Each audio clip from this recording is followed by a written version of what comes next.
Montana Territory, early autumn of 1896. Ellie Grace Whitlock, 27 and 7 months with child, clings to the drafty hill cabin she and her late husband barely began to homestead. Shingles leak, the stovepipe smokes, and a predatory banker's eyeing foreclosure before the first snow sets its teeth. Determined to keep her baby's birthright, Ellie posts a notice in town. Ranch hands skilled with hammer and saw wanted wages paid in coin and warm meals. The only taker is Luke Quiet Iron McCade, 32, once a champion bronc-buster. Now, a hollow-eyed drifter carrying a shattered shoulder and the memory of a stampede that buried half his crew. Luke speaks little, rides a swayback mare, and looks as splintered as the porch he's hired to rebuild.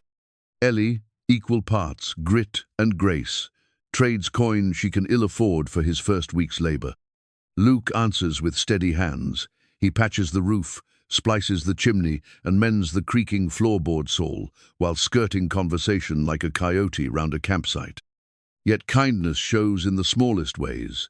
A bucket of wild rose hips left at Ellie's door to brew for her iron, thin blood, a cradle he carves at night from spare pine, sanding each rail smooth as river-worn stone.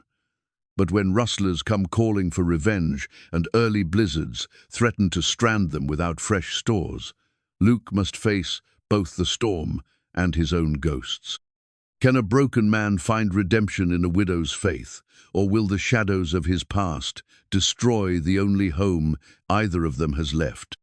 Before we jump back in, tell us where you're tuning in from, and if this story touches you, make sure you're subscribed, because tomorrow I've saved something extra special for you.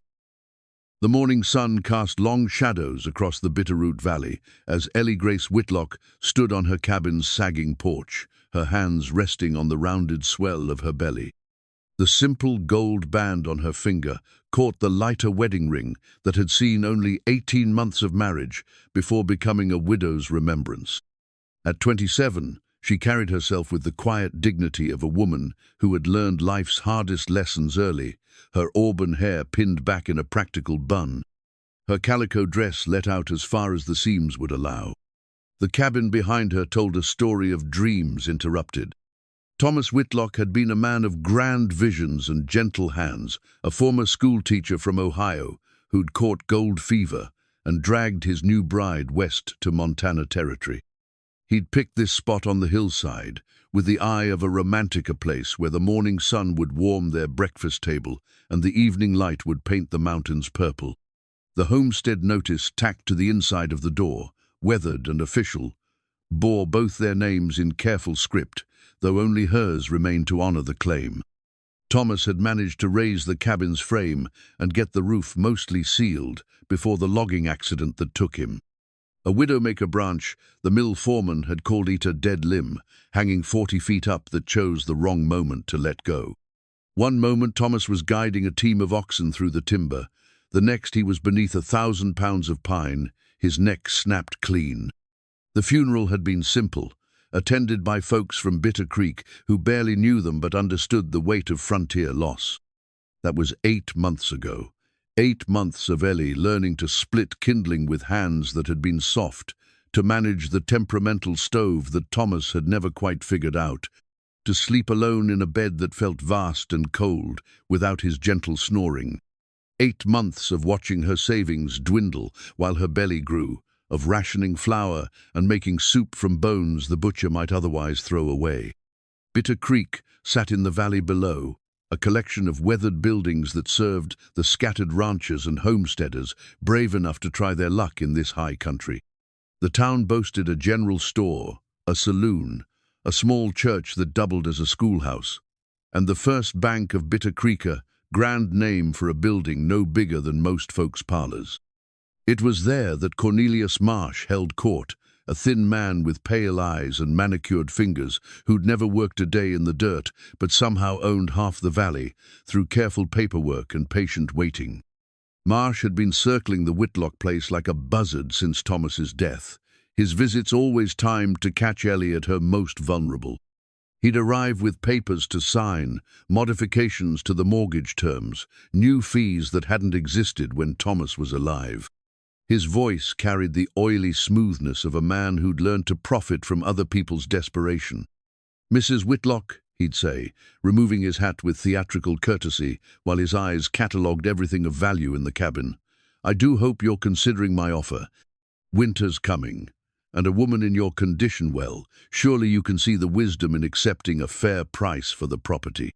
I could arrange for you to have a room in town, perhaps work in the general store until the baby comes." Ellie had endured these visits with polite firmness, serving him coffee she could barely afford, while he explained how impossible it would be for her to maintain the homestead alone. But his last visit had carried a different tone, one that made her skin crawl with its false sympathy. "I'm afraid the bank can't extend the mortgage any further," he'd said, producing a crisp document from his leather satchel. "The payment is due in full by month's end, $47.30. I know it seems like a considerable sum, but surely you have something set aside for emergencies." $47 might as well have been $47,000. Ellie had exactly $8.12 hidden in a mason jar behind the flour barrel money she'd scraped together, selling eggs from her 3 hens and the occasional jar of wild berry preserves to the ladies in town. The mortgage payment loomed like a mountain she couldn't climb, and Marsh knew it. It was desperation that had driven her to town that morning, her pride warring with necessity as she'd penned the notice on a scrap of brown paper. Ranch hands skilled with hammer and saw wanted wages paid in coin and warm meals. She'd posted it on the board outside Henley's general store, her face burning with embarrassment as curious eyes followed her movements. The responses had been predictable. 3 men had inquired, each taking one look at her condition and finding sudden reasons to be elsewhere. The 4th had been drunk enough to make suggestions that sent her fleeing back to the cabin with her cheeks flaming. For 2 days, the notice had hung there like a flag of surrender, and Ellie had begun to accept that she'd have to swallow her pride and take Marsh's offer. Then Luke McCade had appeared. She'd been hanging wash on the line behind the cabin when she heard the slow clip-clop of hooves on the rocky path. The man who rode into her yard looked like he'd been traveling hard roads for a long time. His horse was a sway-backed mare that had seen better decades, her coat dull and her ribs showing despite the man's obvious care for her. The rider himself was tall and lean, with shoulders that spoke of hard work and a face that suggested he'd seen more than his share of trouble. He sat his saddle like a man who'd spent half his life in it, but there was something wrong with the way he held his left shoulder, a careful stillness that spoke of old injury. His clothes were clean but worn, his hat battered by sun and weather, and when he removed it to speak to her, she saw hair the color of winter wheat and eyes the pale blue of high country sky. "Ma'am," he'd said, his voice quiet and respectful, "I seen your notice in town about the work. You're interested in the position?" Ellie had asked, trying to keep the hope from her voice. "Depends," he'd replied, his gaze taking in the cabin's obvious needs. "What kind of work you got in mind?" She'd walked him around the property, pointing out the loose shingles, the cracked chimney mortar, the sagging front steps. The list seemed to grow longer as she spoke, and she watched his face for signs of the same sudden disinterest she'd seen in others. Instead, he'd nodded thoughtfully, running his good hand along the cabin's log walls like a doctor examining a patient. "Foundation's solid," he'd said finally. "Your husband knew what he was doing with the base work. Rest is just time and materials." "The pay isn't much," Ellie had warned. "I can manage $2 a week and meals. It's not enough for a man who knows his trade." Luke had been quiet for a long moment, his eyes distant. "I ain't looking to get rich, ma'am. Just need a place to light for a while. Earn enough to keep my horse fed and moving down the road." There had been something in his voice, a weariness that went deeper than physical exhaustion. Ellie had recognized it because she'd heard it in her own voice during the long nights when grief sat heavy on her chest. Whatever had brought Luke McCade to her door, he was carrying burdens of his own.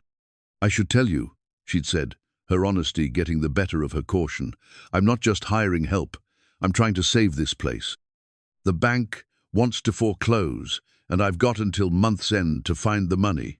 If you're looking for steady work, you might want to keep riding." Luke had studied her face for a long moment, and she'd seen something shift in his expressione. Recognition, perhaps, of someone else who'd been backed into a corner by circumstances beyond their control.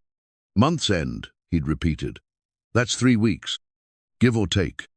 3 weeks is long enough to see if a place is worth saving, he'd said, and Ellie had felt her heart lift for the first time in months. "I'll need a place to sleep." "There's a lean-to behind the cabin," she'd offered. "It's not much, but it's dry." "That'll do." Luke had nodded toward his horse. "Betsy here will need some grass and water. There's a stream about 50 yards down the hill, and the pasture behind the cabin has good grass." They'd shaken hands then, his calloused palm rough against hers, and Ellie had felt something she hadn't experienced since Thomas's death, the sensation of not being entirely alone. Luke McCade might be a stranger with troubles of his own, but he was also a man who looked at her broken-down cabin and saw something worth fixing. That first evening, she'd cooked him a simple meal of beans and cornbread, serving it on the porch as the sun set behind the mountains. They'd eaten in companionable silence, the kind that didn't need filling with chatter. When he'd finished, Luke had thanked her quietly and retreated to the lean-to with his bedroll and saddlebags. Ellie had lain awake that night, listening to the familiar sounds of the cabin settling and the new sound of another person's presence nearby. For the first time in months, she'd fallen asleep without that crushing weight of being utterly alone pressing down on her chest. Morning had brought the steady sound of hammer and saw, and when Ellie had looked out her window, she'd seen Luke already at work on the front steps, his movements careful but sure. He'd worked through the morning without pause, stopping only when she'd brought him a cup of coffee and a piece of yesterday's bread. "You don't have to push yourself so hard," she'd said, noticing how he favored his left shoulder. "The work will keep." "Habit," he'd replied, accepting the coffee with a nod of thanks. "Best to get started on a job before you lose the light." It was then that she'd noticed the way he held the hammer, compensating for whatever injury had stiffened his shoulder. The work was good, clean, careful, the kind that would last, but it was costing him more than he let on. She'd wanted to ask about it, but something in his manner discouraged questions.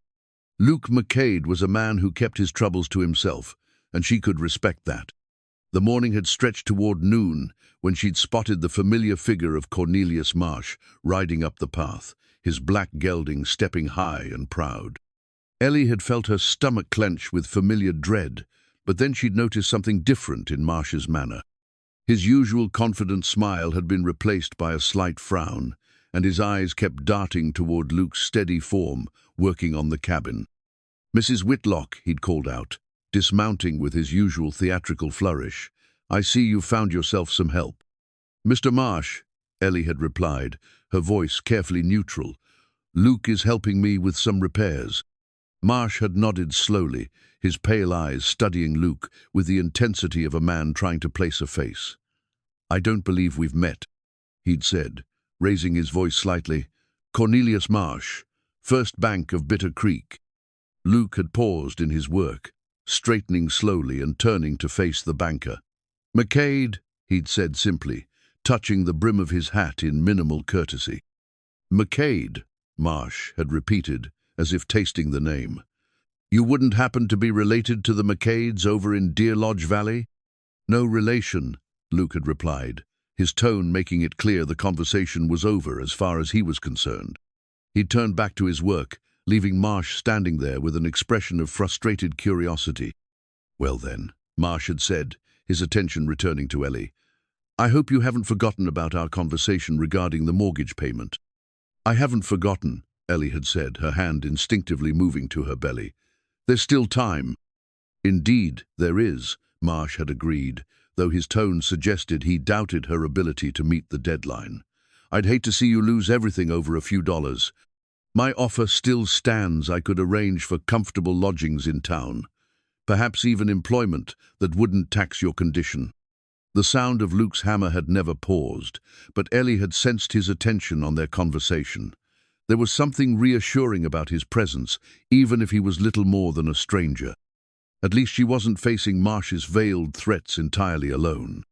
"I appreciate your concern," she'd said, "but I intend to honor my obligations." Marsh had smiled his oily smile and tipped his hat. "Of course, my dear. I have complete faith in your resourcefulness."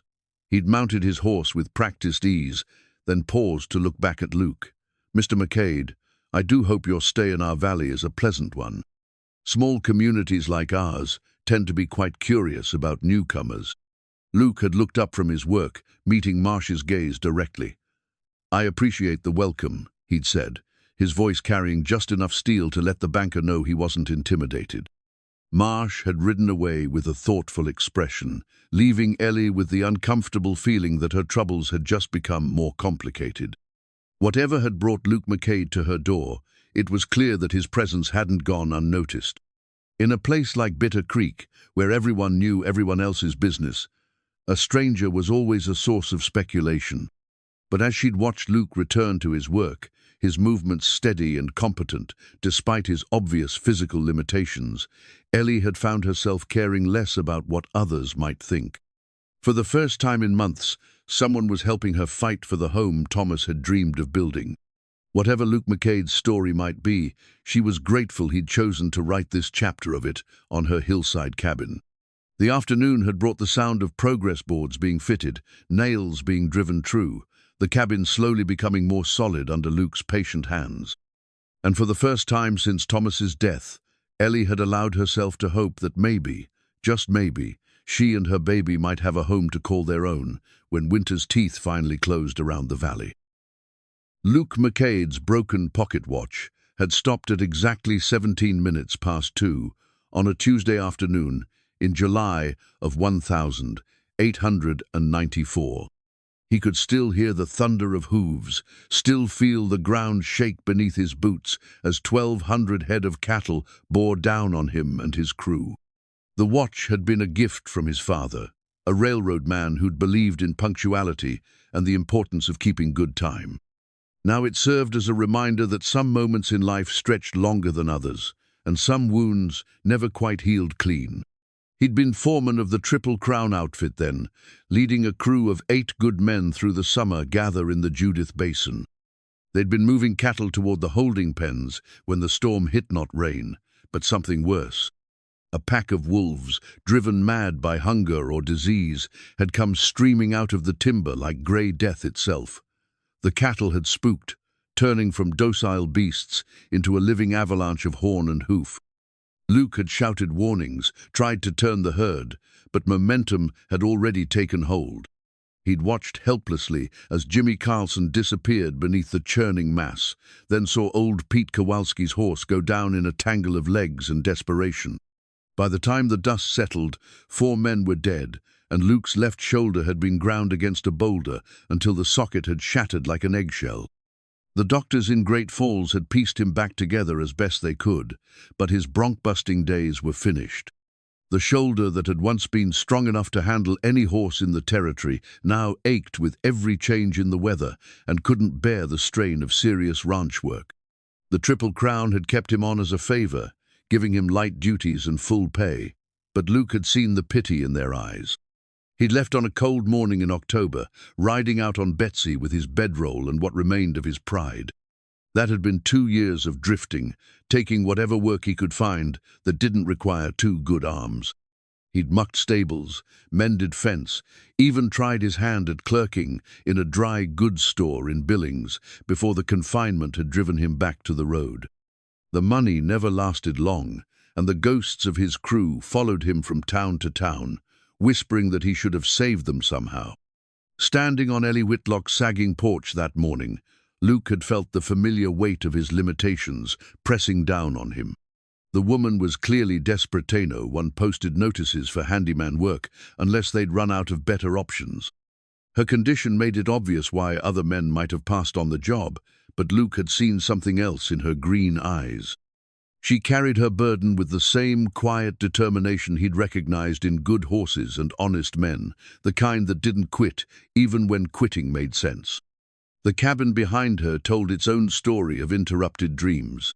The foundation work was solid, laid by someone who'd known his business, but the finish work showed the hasty efforts of a man racing against time and weather. Whoever had built this place had run out of something, time, money, or luck, before he could see it properly done. "Your husband," Luke had said carefully, running his good hand along the doorframe.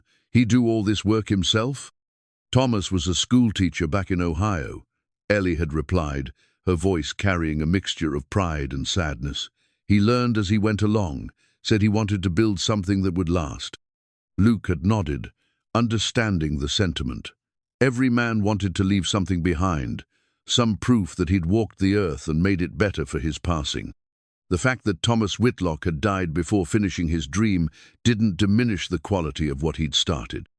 He knew what he was about, Luke had said honestly. "Foundation's true, walls are plumb. Just needs someone to carry it through." That first day had been a careful dance of assessment, Luke testing his shoulder against the work, Ellie watching to see if he'd prove reliable or just another disappointment. He'd started with the front steps, replacing boards that had warped and split under the mountain weather. The work came back to him gradually, muscle memory overriding the constant ache in his shoulder. By noon, he'd managed to shore up the worst of the sagging and had started on the porch railing. Ellie had brought him coffee and a plate of beans, sitting quietly on the steps while he ate. She didn't pry about his past or ask about the obvious limitations in his movement, for which he was grateful. Too many people felt compelled to know a man's story, as if knowing the details of his failures would somehow make them feel better about their own. "The baby's due in about 2 months, she'd said eventually, her hands resting on her rounded belly. "I know that might make some men uncomfortable, working around." "Won't bother me," Luke had interrupted gently. "Helped birth more than my share of foals and calves. Can't be too different." Ellie had smiled at that, the first genuine smile he'd seen from her. Thomas used to say the same thing, said all birth was just life, insisting on continuing, regardless of circumstances. Sounds like a wise man.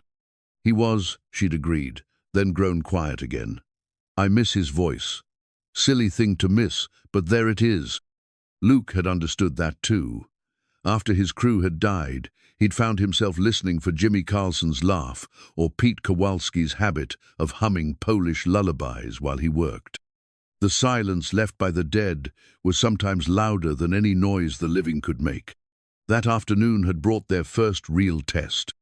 Luke had been replacing a section of broken railing when his shoulder had seized up without warning, the damaged joint locking in a spasm of pain that dropped him to his knees. He'd gritted his teeth, trying to work through it, but Ellie had appeared at his side with surprising quickness for a woman in her condition. "Easy," she'd said, her voice carrying the same tone he'd heard good horsemen use with spooked animals. "Just breathe through it." She'd helped him to the shade of the porch, her touch gentle but sure. Without being asked, she'd brought a basin of cool water and a cloth, applying it to the back of his neck while the worst of the spasm passed. "Old injury?" she'd asked quietly. "Cattle stampede," Luke had said, seeing no point in elaborate lies. "Couple years back, shoulder got caught between a longhorn and a boulder." "And you're still trying to do carpentry work?" "Man's got to make a living somehow." Ellie had studied his face for a moment, and Luke had braced himself for the familiar lecture about accepting limitations and finding easier work. Instead, she'd surprised him. Thomas always said that courage wasn't the absence of fear, but doing what needed doing despite it, she'd said. "I imagine the same could be said about pain." That evening, she'd prepared a larger meal than necessary and served it on the porch again. They'd eaten in comfortable silence while the sun painted the mountains purple and gold. When Luke had finished, he'd tried to return to work, but Ellie had stopped him with a gentle hand on his good arm. "The work will keep until morning," she'd said, "and a man who pushes too hard is likely to break something that can't be fixed." Luke had wanted to argue, to insist that he could handle whatever the job required, but something in her tone had reminded him of his mother's voice when he'd been young and headstrong. Instead, he'd nodded and retreated to the lean-to, where he'd spent the evening listening to the sounds of Ellie moving around the cabin, humming softly as she went about her evening routine. It was then that he'd pulled out the broken pocket watch, running his thumb over its scratched surface. For 2 years, he'd carried it as a reminder of his failure, of the moment when everything had gone wrong and good men had died while he'd survived. But sitting in that lean-to, listening to Ellie's gentle humming drift through the evening air, Luke had found himself thinking about something else entirely. Thomas Whitlock had died before he could finish building his dream, but the foundation he'd laid was still solid. The walls were still true. Maybe redemption wasn't about forgetting the past or pretending it had never happened. Maybe it was about finding something worth building on and having the courage to pick up the hammer again. Luke had closed the watch and slipped it back into his pocket. Tomorrow would bring more work, more pain, and probably more questions about his past. But for the first time in 2 years, he'd found himself looking forward to morning instead of dreading it. Whatever Ellie Whitlock was paying him to build, Luke suspected it might be more than just a cabin. In the distance, a wolf had howled, its voice echoing across the valley like a ghost from his past. But this time, Luke hadn't flinched. This time, he'd simply pulled his blanket closer and settled into sleep, knowing that come morning there would be work to do and a woman who was counting on him to do it right. Thomas Whitlock's carpenter tools lay neatly arranged in a wooden box beneath the cabin's single window, each one wrapped in oiled cloth like artifacts from a lost civilization. Luke had discovered them on his 3rd morning while searching for materials to patch a gap in the cabin's chinking, and he'd stood for a long moment staring at the careful organization of hammer, saw, plane, and chisel. These were the tools of a man who'd respected his craft, even if he'd come to it late in life. Thomas bought those in Helena, Ellie had said quietly, appearing at Luke's shoulder with her usual silent grace. Spent nearly a month's teaching salary on them, said a man couldn't do good work with poor tools. Luke had lifted the hammer, feeling the smooth wear on the handle where another man's hands had gripped it day after day. It was a good piece, well-balanced, honest steel that would drive nails true if wielded with care. The saw showed similar quality, its teeth filed sharp and even, the blade straight as a surveyor's line. He would have wanted them used, Ellie had continued, her voice carrying just a hint of question. I'll treat them with respect, Luke had promised, and he'd meant it. There was something sacred about taking up a dead man's tools, a responsibility that went beyond mere carpentry. He would finish what Thomas Whitlock had started, but he would do it with the same careful attention to detail that these tools demanded. The work had taken on a different rhythm after that. Luke approached each task methodically, measuring twice and cutting once, the way his father had taught him when he'd been barely tall enough to reach a workbench. His shoulder protested every swing of the hammer, every push of the plane, but the pain had become manageable as long as he didn't try to force it. The cabin's most urgent need was the roof.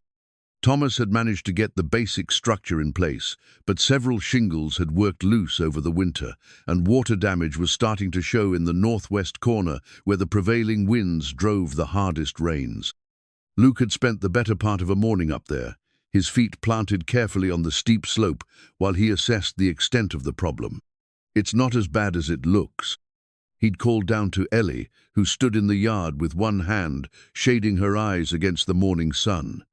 6 shingles and some fresh tar should see you through another winter. Can you manage it? She'd asked, and Luke had heard the carefully controlled worry in her voice. A pregnant woman couldn't exactly climb up and help with roof work, and hiring another man would eat into money she didn't have. I can manage, he'd replied, though privately he wondered if his shoulder would hold up to the necessary overhead work. There was only one way to find out, and that was to try. The shingle work had proved to be a trial of endurance as much as skill. Every time Luke raised his left arm above shoulder height, fire shot down from the damaged joint to his fingertips. But he'd found ways to compensate, bracing himself against the roof's angle, using his good arm for the heavy lifting and his left only for steadying and guiding. It was slow work, but it was good work. Each shingle fitted tight and true. Ellie had spent those days watching from below, sometimes helping by handing up tools and materials, other times simply sitting on the porch with mending in her lap. Luke had grown accustomed to her presence, finding it oddly comforting to know she was there. The loneliness that had been his constant companion for 2 years seemed to retreat when Ellie was near, replaced by something he'd almost forgotten: the simple pleasure of working alongside someone who understood the value of honest labor. On the 4th day, she'd surprised him by appearing at the cabin's corner with an armload of split kindling, her movements careful but determined. "You don't need to be doing that," Luke had called down from the roof, alarmed at seeing a woman in her condition handling wood. "I'm pregnant, not helpless," she'd replied, with just enough edge in her voice to let him know he'd overstepped. "I've been splitting my own kindling since Thomas died." Luke had kept his thoughts to himself after that, but he'd made a point of noticing how much firewood she had on hand, not nearly enough for a mountain winter, especially with a new baby to keep warm. That evening, after she'd gone inside for the night, he'd spent an hour with Thomas's axe, splitting rounds from the pile of oak logs stacked behind the cabin. His shoulder had screamed in protest with every swing, but he'd gritted his teeth and kept working until he'd built a respectable pile of kindling and stove wood. The next morning, Ellie had found the neat stack beside her door. She hadn't said anything about it directly, but Luke had noticed the way her eyes had lingered on the pile before moving to meet his gaze across the yard. There had been gratitude there, and something elsey recognition that they were beginning to develop the kind of unspoken understanding that made real partnership possible. Their first meaningful conversation had come on a grey afternoon when mountain clouds had rolled in to threaten rain. Luke had been working on the cabin's chimney, repointing the mortar where weather had worked it loose, when Ellie had appeared with a cup of coffee and a question. "The mortgage," she'd said without preamble, settling herself carefully on an upturned crate. "Marsh says I owe $47 by month's end. I've got $8 saved, and I can probably scrape together another 10 by selling my preserves and some eggs. That still leaves me nearly $30 short." Luke had paused in his work, the trowel heavy in his hand. $30 was more money than he'd seen in one place since leaving the Triple Crown, but it was also the difference between Ellie keeping her home and losing everything Thomas had worked to build. "What happens if you can't pay?" he'd asked, though he suspected he already knew the answer. "Marsh forecloses. He's been after this property since before Thomas died. Something about the water rights. There's a spring about half a mile up the mountain that feeds the creek running through the valley. Control the water, control the land." Luke had nodded grimly. He'd seen the same story played out across the territory, small homesteaders squeezed out by men with money and patience, forced to sell for pennies on the dollar or lose everything to foreclosure. It was a legal form of thievery, but thievery nonetheless. "You got any family back east? Anybody who might help?" "No family to speak of," Ellie had said quietly. "Thomas and I were both orphans. That's part of what drew us together. We understood what it meant to make your own way in the world." They'd worked in thoughtful silence after that, Luke focusing on the careful work of rebuilding the chimney's crown, while Ellie mended a tear in one of her few remaining good dresses. The rain had held off, but the air carried the promise of weather to come, and Luke had found himself thinking about winter's approach and what it would mean for a woman alone with a new baby. That evening had brought their first real glimpse of each other's character. Luke had been putting away Thomas's tools when he'd heard Ellie's sharp intake of breath from inside the cabin. He'd dropped everything and rushed to the door, finding her doubled over in the kitchen, one hand pressed to her side. "Just the baby moving," she'd said through gritted teeth, but Luke could see the strain in her face. "Sometimes he gets his foot caught under my ribs and—" She'd gasped again, and Luke had moved without thinking, his hands going to her shoulders to steady her. For a moment, they'd stood close enough that he could smell the lavender soap she used, could see the fine lines of worry that had begun to etch themselves around her eyes. "Easy," he'd murmured, the same voice he'd once used to calm spooked horses. "Just breathe through it." Gradually, Ellie's breathing had returned to normal, and the tension had left her shoulders. But she hadn't stepped away immediately, and Luke had found himself reluctant to break the contact. It had been a long time since he'd touched another human being with anything approaching tenderness, and longer still since anyone had trusted him enough to lean on him when they were hurting. "Thank you," she'd whispered finally, and Luke had heard layers of meaning in those two simple words. "Nothing to thank me for," he'd replied, but they'd both known that wasn't quite true. The incident had marked a subtle shift in their relationship. The careful politeness that had characterized their first few days together had given way to something more comfortable, more real.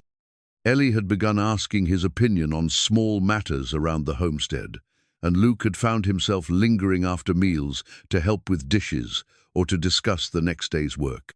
More importantly, they'd begun to share their stories in small increments.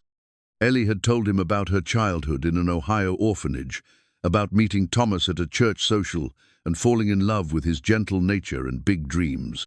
Luke had shared carefully edited versions of his own past this year's working cattle, his reputation as a horseman, the accident that had ended his career. Neither pushed for details the other wasn't ready to share, but the foundation of trust was being laid one conversation at a time. By the end of his first week, Luke had made visible progress on the cabin's most pressing needs. The roof was sound, the chimney drew properly, and the front porch no longer sagged under a man's weight. But more than that, he'd begun to feel something he hadn't experienced in 2 years, a sense of purpose that went beyond mere survival. Standing in the cabin's doorway that evening, watching Ellie prepare their simple supper, Luke had allowed himself to imagine what it might be like to stay past month's end. To see the baby born and the winter weathered. It was a dangerous thought, he knew. Men like him, broken men with ghosts trailing behind them, weren't meant for domestic happiness. But for just a moment, in the amber light of Ellie's kitchen, Luke had let himself dream of a different kind of future than the one he'd been drifting toward. The wild rose hips hung like tiny red lanterns on the bushes that grew along the creek bottom, and Luke had recognized them immediately as he'd ridden down for water.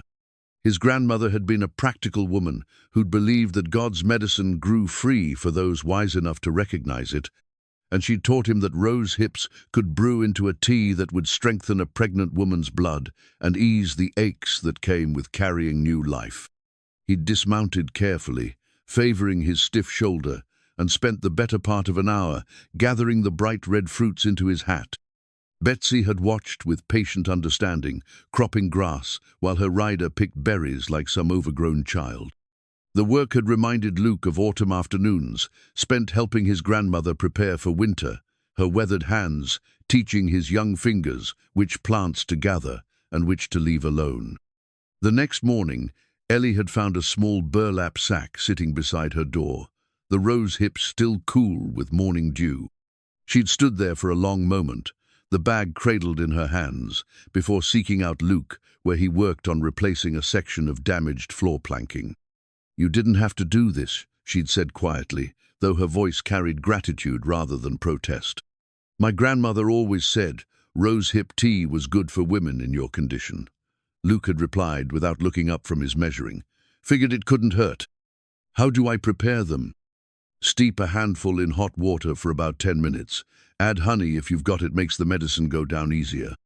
That evening, the cabin had filled with the sweet, slightly tart aroma of rose-hip tea, and Luke had caught himself smiling as he'd heard Ellie moving around the kitchen, humming softly as she went about her preparations.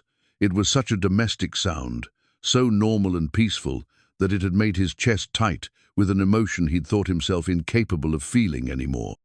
The improvement in Ellie's energy had been noticeable within a few days.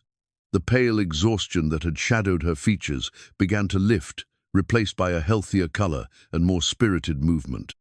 She'd begun joining him outside while he worked, sometimes helping with tasks that didn't require heavy lifting, other times simply sitting in the shade with her mending while they talked. It was during one of these conversations that Luke had learned about the Hendersons, Ellie's nearest neighbors, who lived about 5 miles down the valley. Mary Henderson was a woman of 50 with grown children and strong opinions about pregnant women living alone in the wilderness. "She means well," Ellie had said with fond exasperation, "but she's been after me to come stay with them until the baby's born. Says it's not proper for a woman in my condition to be alone up here." "She might have a point," Luke had said carefully.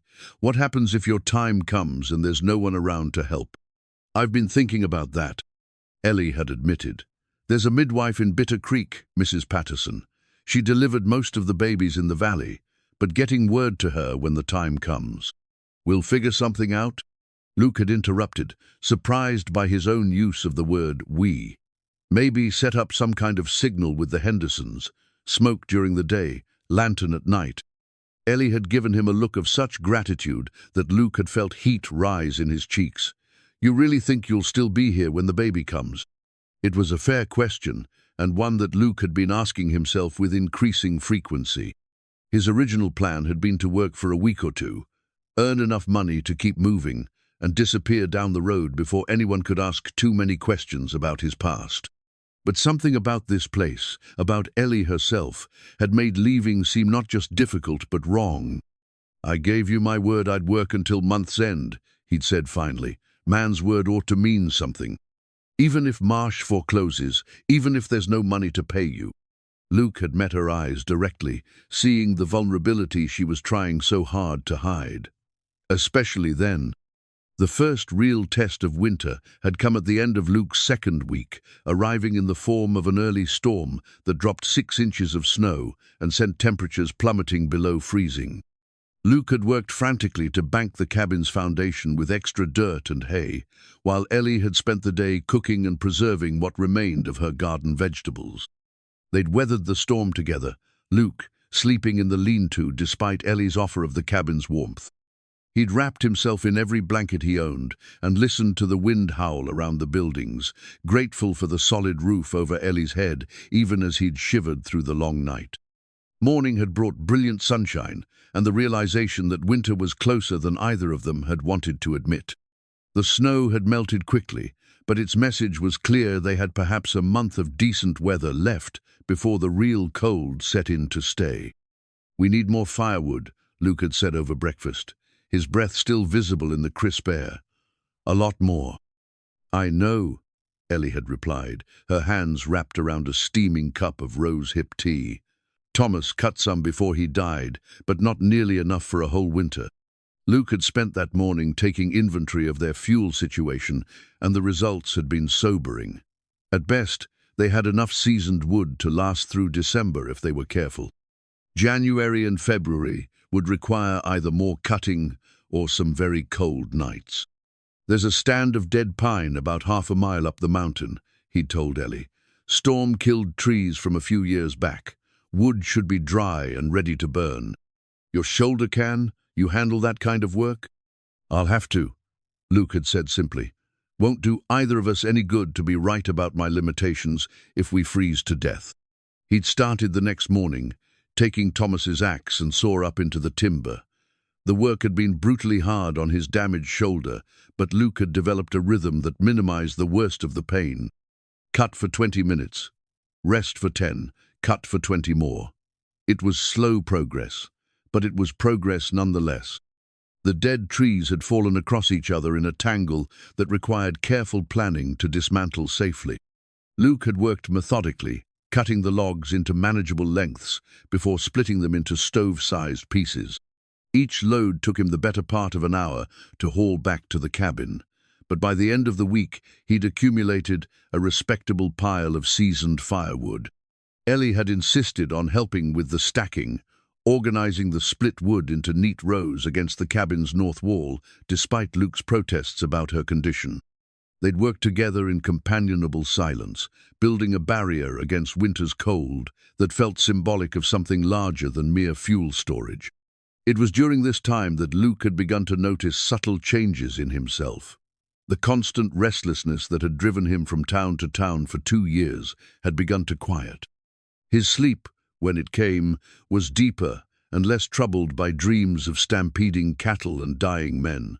Most surprisingly, he'd begun to think about the future in terms longer than next week or next month.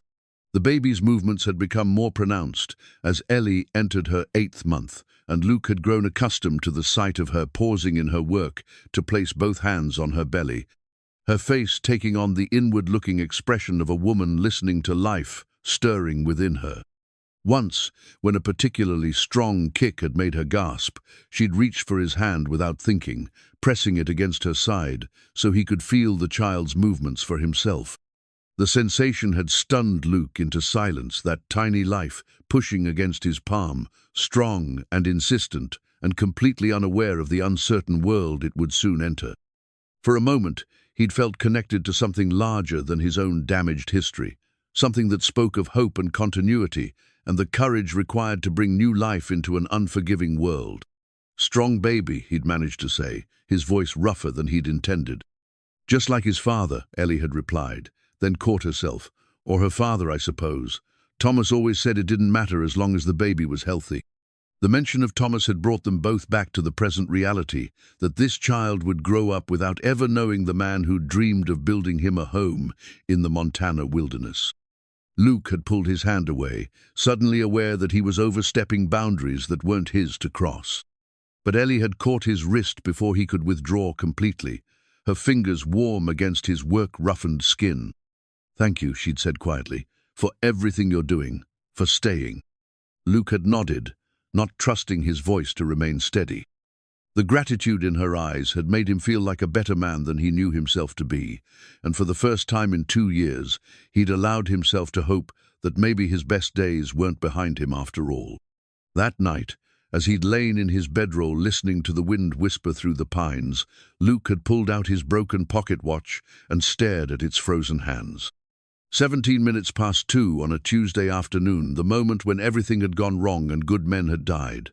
But maybe, he'd thought, maybe some moments were meant to end so that new ones could begin.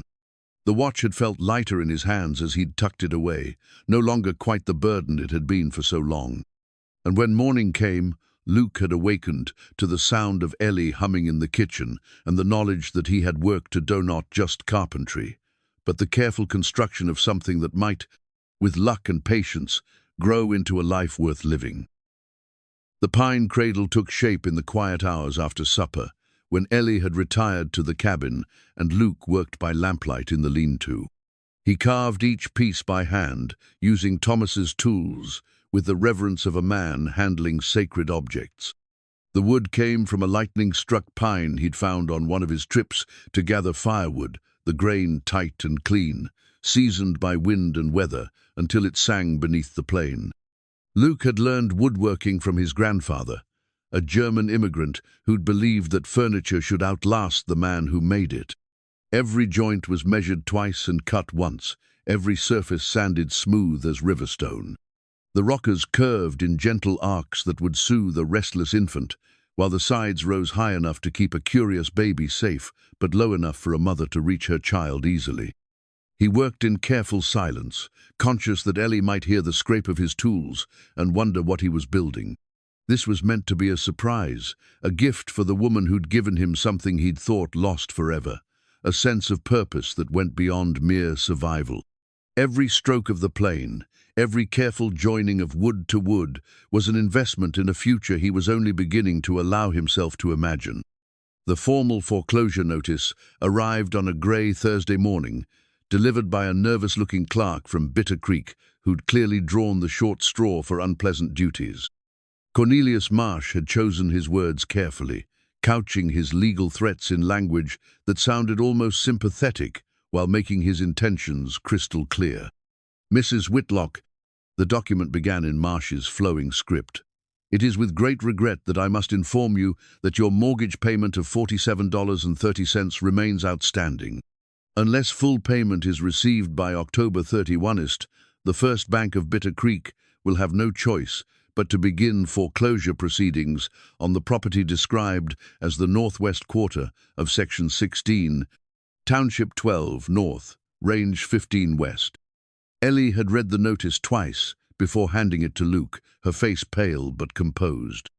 Luke had studied the legal language with growing anger, recognizing the calculated cruelty of a man who knew exactly how to twist the knife without appearing unseemly. "He's giving us exactly 2 weeks, Ellie had said quietly. Halloween Thomas would have appreciated the irony. "How much do you have saved now?" Luke had asked, though he suspected the answer hadn't changed much since their last discussion. $12 and change. I sold 3 more jars of preserves to Mrs. Henley, and the hens have been laying better since the weather cooled. $12 against 47. Even if Luke contributed every cent of his wages, they'd still be more than $20 short. It was a gap that seemed insurmountable unless something dramatic changed in the next 2 weeks. That afternoon had brought an unexpected visitor in the form of Mary Henderson, a sturdy woman with iron-grey hair and the kind of practical competence that frontier life demanded. She'd arrived in a wagon driven by her youngest son, a boy of perhaps 16 who'd inherited his mother's direct gaze and stubborn chin. "Ellie Grace," Mary had said, climbing down from the wagon with the efficiency of long practice, "I've come to talk sense into you before it's too late." Luke had retreated to a respectful distance while the two women talked, but he'd been close enough to hear Mary's arguments. The Henderson place had room for a guest, especially one in Ellie's condition. The birth would be safer with experienced women nearby, and the winter would be less harsh with company and shared resources. "You're being foolish, staying up here with a baby coming and foreclosure hanging over your head," Mary had said with the bluntness of an old friend. "Come stay with us until spring. Let Marsh have his empty cabin. You can start fresh somewhere else." "This is my home," Ellie had replied quietly. "Thomas's and mine. I won't abandon it without a fight." "Thomas is dead, honey. Fighting for a pile of logs won't bring him back." Luke had winced at Mary's harsh words, but he'd understood the logic behind them. From the outside, Ellie's determination to save the homestead must have looked like stubborn grief, an inability to accept reality and move forward. What Mary couldn't see was the way Ellie's hands had moved protectively to her belly when she'd spoken of home, or the fierce light in her eyes when she'd talked about her baby's birthright. The conversation had ended with Mary's frustrated departure and a promise to return if Ellie showed even a hint of sense. Luke had watched the wagon disappear down the mountain path before approaching Ellie, who stood on the porch with her arms wrapped around herself, despite the mild afternoon. "She means well," Ellie had said without turning around. "I expect she does," Luke had agreed. "Doesn't make her wrong either. Winter up here alone with a new baby, that's a hard row to hoe for anybody." "Are you trying to convince me to leave too?" Luke had considered his words carefully. The practical part of him knew Mary Henderson was right. Ellie would be safer and more comfortable, spending the winter with neighbors who could help when the baby came. But the part of him that had spent 2 years drifting from one temporary situation to another understood why she was fighting so hard to stay. "I'm saying it's your choice to make," he'd replied finally. "But if you decide to stay, you won't be facing it alone." Ellie had turned then, her green eyes searching his face. "You'd stay through the winter, even if Marsh forecloses?" "Where else am I going to go?" Luke had asked, attempting lightness. "Betsy's getting too old for long rides in snow country." The truth was more complicated than that, but Luke wasn't ready to examine his motivations too closely. Somewhere in the past 3 weeks, this broken-down cabin and pregnant widow had become more important to him than his own comfort or safety. The idea of riding away and leaving Ellie to face winter alone made his stomach clench with something that felt remarkably like fear. That evening had brought their most intimate conversation yet, sitting on the porch steps while the first stars appeared over the mountains. Ellie had been quiet through supper, clearly wrestling with Mary's arguments and her own stubborn determination to stay. "Tell me about the men who died," she'd said suddenly, her voice barely above a whisper. Luke had gone still, his coffee cup halfway to his lips. In 3 weeks, Ellie had never pressed him for details about his past, respecting the boundaries he'd drawn around his pain. That she was asking now felt significant in ways he couldn't quite define. "Why?" he'd asked carefully. "Because I think you blame yourself for something that wasn't your fault, and I think that's why you keep moving instead of settling down somewhere." Luke had been quiet for a long time, listening to the evening sounds of the mountain wind in the pines, the distant call of a night bird, the soft shifting of Betsy in her makeshift corral. Finally, he'd begun to speak, his voice low and careful. Jimmy Carlson was 22 years old, just married to a girl from Billings. Pete Kowalski had 6 kids and a wife who made the best pierogi this side of Poland. Tom Brennan was saving money to bring his mother over from Ireland. He'd paused, swallowing hard. They were good men, all of them. Better than me in most ways that matter. "What happened wasn't your fault," Ellie had said gently. I was the foreman. Their safety was my responsibility. You can't control wolves or cattle or acts of God. Maybe not, Luke had agreed, but I lived when they didn't, and I can't seem to figure out why. Ellie had been quiet for a moment, her hands resting on her rounded belly. When she spoke again, her voice carried the weight of her own losses. Thomas used to say that guilt was just love with nowhere to go, she'd said. Maybe the question isn't why you lived, but what you're going to do with the life you were given. It was the kind of wisdom that could only come from someone who'd wrestled with her own grief and come out the other side stronger. Luke had felt something shift inside his chest, a loosening of the tight knot of self-recrimination he'd carried for 2 years. Is that what you're doing here? He'd asked, figuring out what to do with the life you were given. I'm trying to honor Thomas's dream while building something for our baby. Ellie had replied. This placet was supposed to be about new beginnings, about making something lasting out of love and hard work. I can't let Marsh turn it into just another failed homestead. They'd sat in comfortable silence after that, each lost in their own thoughts.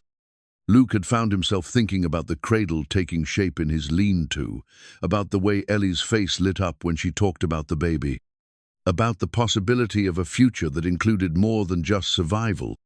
The next morning had brought troubling news in the form of tracks around the cabin boot prints that didn't belong to Luke or any of their infrequent visitors. Someone had been watching the place during the night. Someone who'd taken care to stay in the shadows but hadn't been quite careful enough to avoid leaving sign. Luke had found the tracks while checking on Betsy, and his blood had run cold as he'd studied the impressions in the soft earth. 3 different sets of boots, all worn down at the heels in the way of men who spent their lives in the saddle.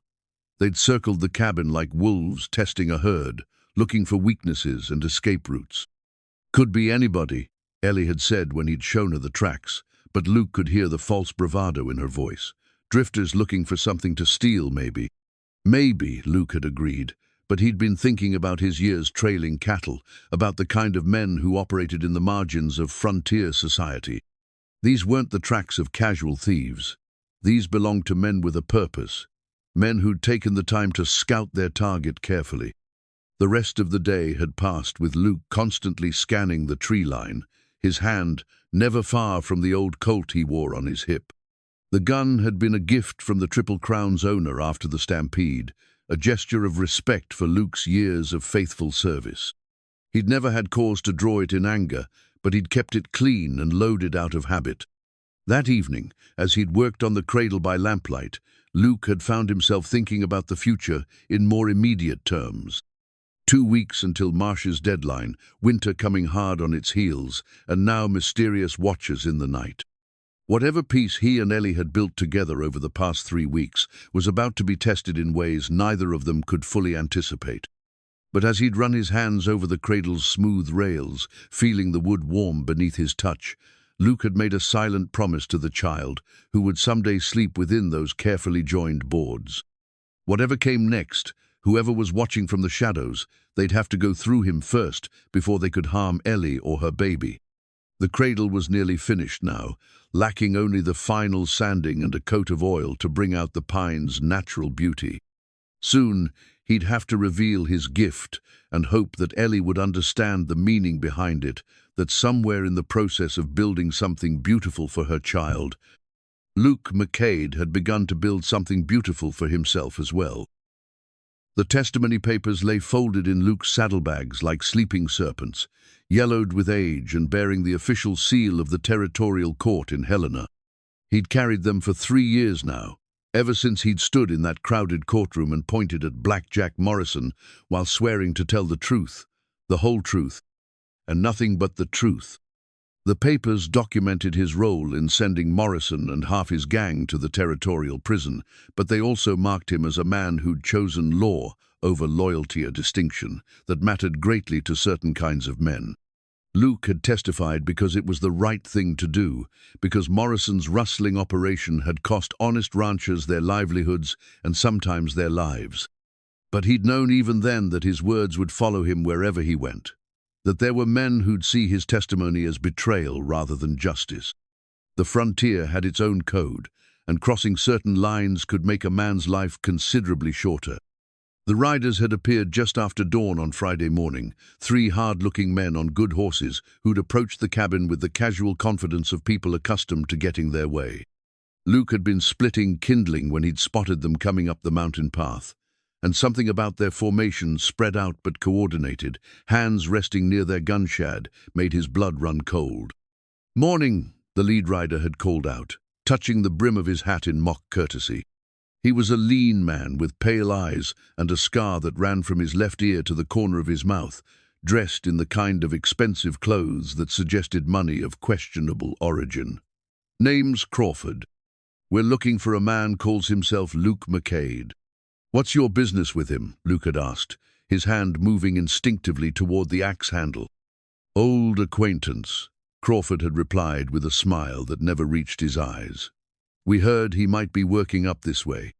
Luke had recognized the type, immediately men who lived in the grey spaces between law and chaos, who made their living from other people's fear and desperation.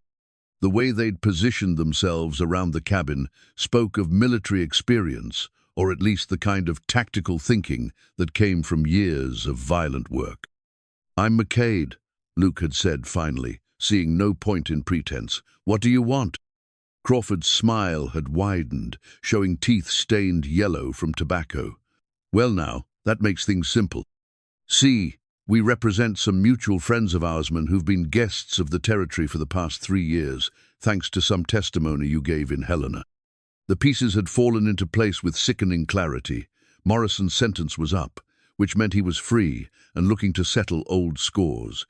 Luke had always known this day might come, but he'd hoped that 3 years of drifting might have made him harder to find. "Morrison's out," Luke had said. It wasn't a question. "Free as a bird, and twice as eager to renew old acquaintances," Crawford had confirmed.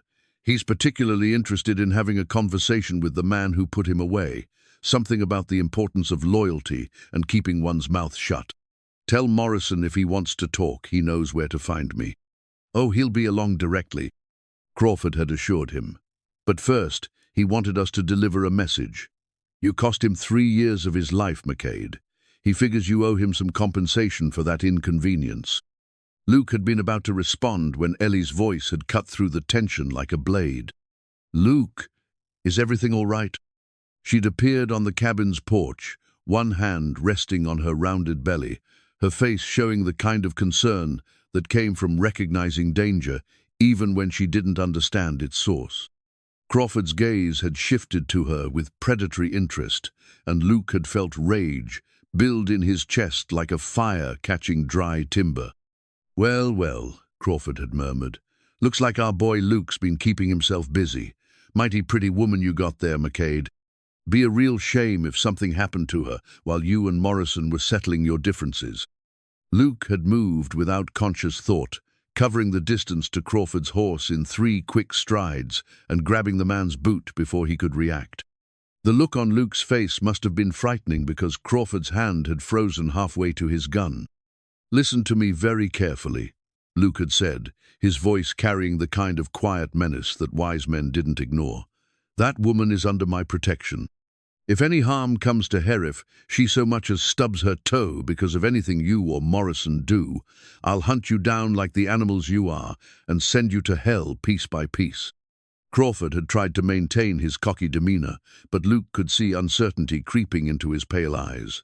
"Big talk from a man with a busted shoulder," he'd said, but his voice lacked its earlier confidence. "Try me and find out how busted it is," Luke had replied, his grip tightening on Crawford's boot. "Now get off this property before I decide to settle things right here and now." The 3 riders had left without further conversation, but not before Crawford had delivered one final message.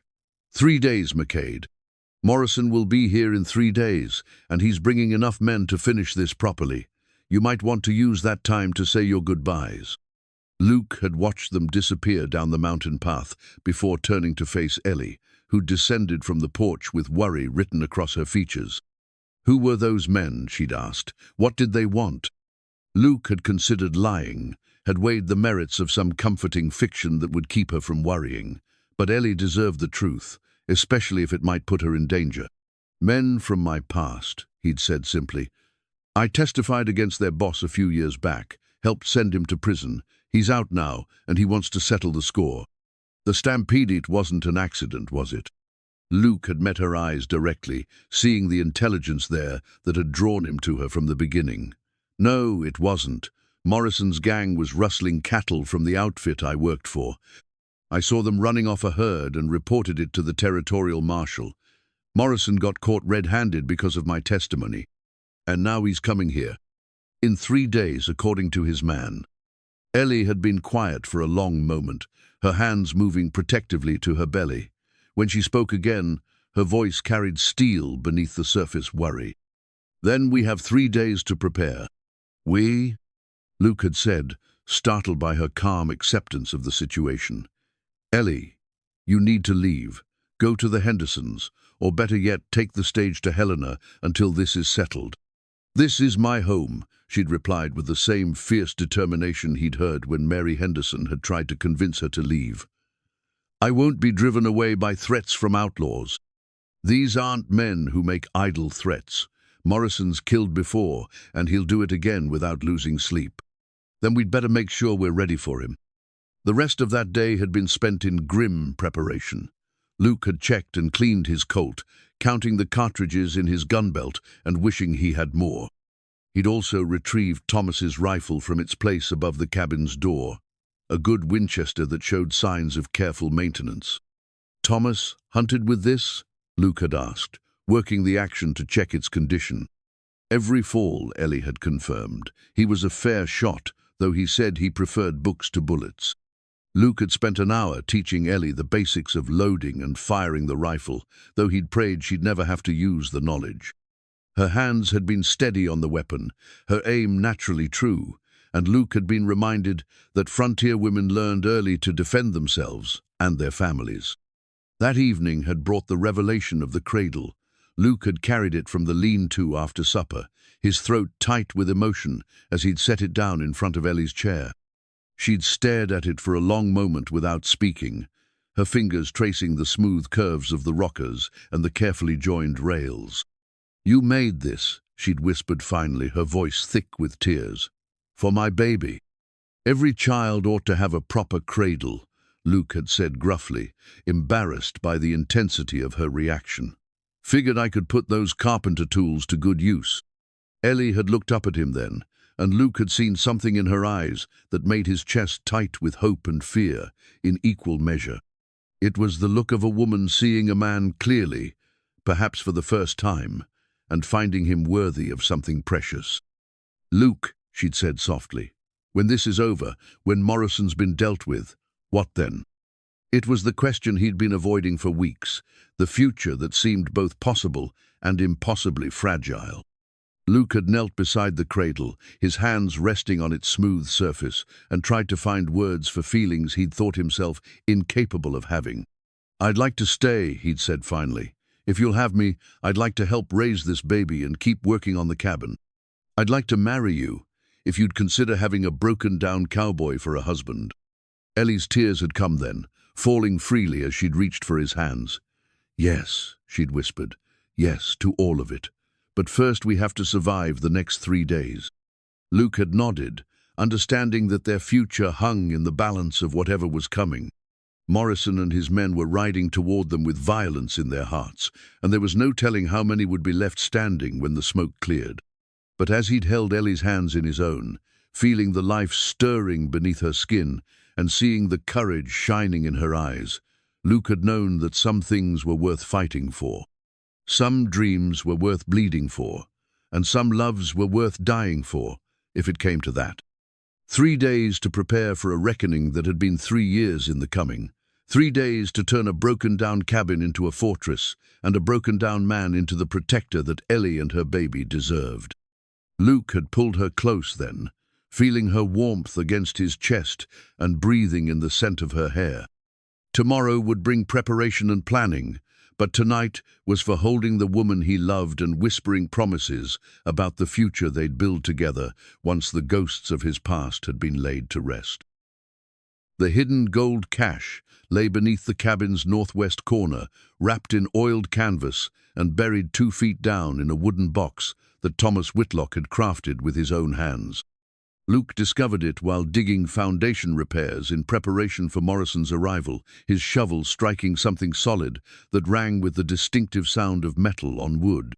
At first, he'd assumed it was just another of Thomas's carefully buried tools, but the weight of the box when he'd lifted it had told a different story entirely. Inside, nestled in layers of oiled cloth, lay more than 60 double Eagles gold coins that caught the afternoon light like captured sunshine. Each one bore the proud eagle of the United States Mint, $20 in gold, that represented months of hard work and careful saving. Luke had counted them twice, his hands shaking slightly as he'd stacked the heavy coins in neat piles.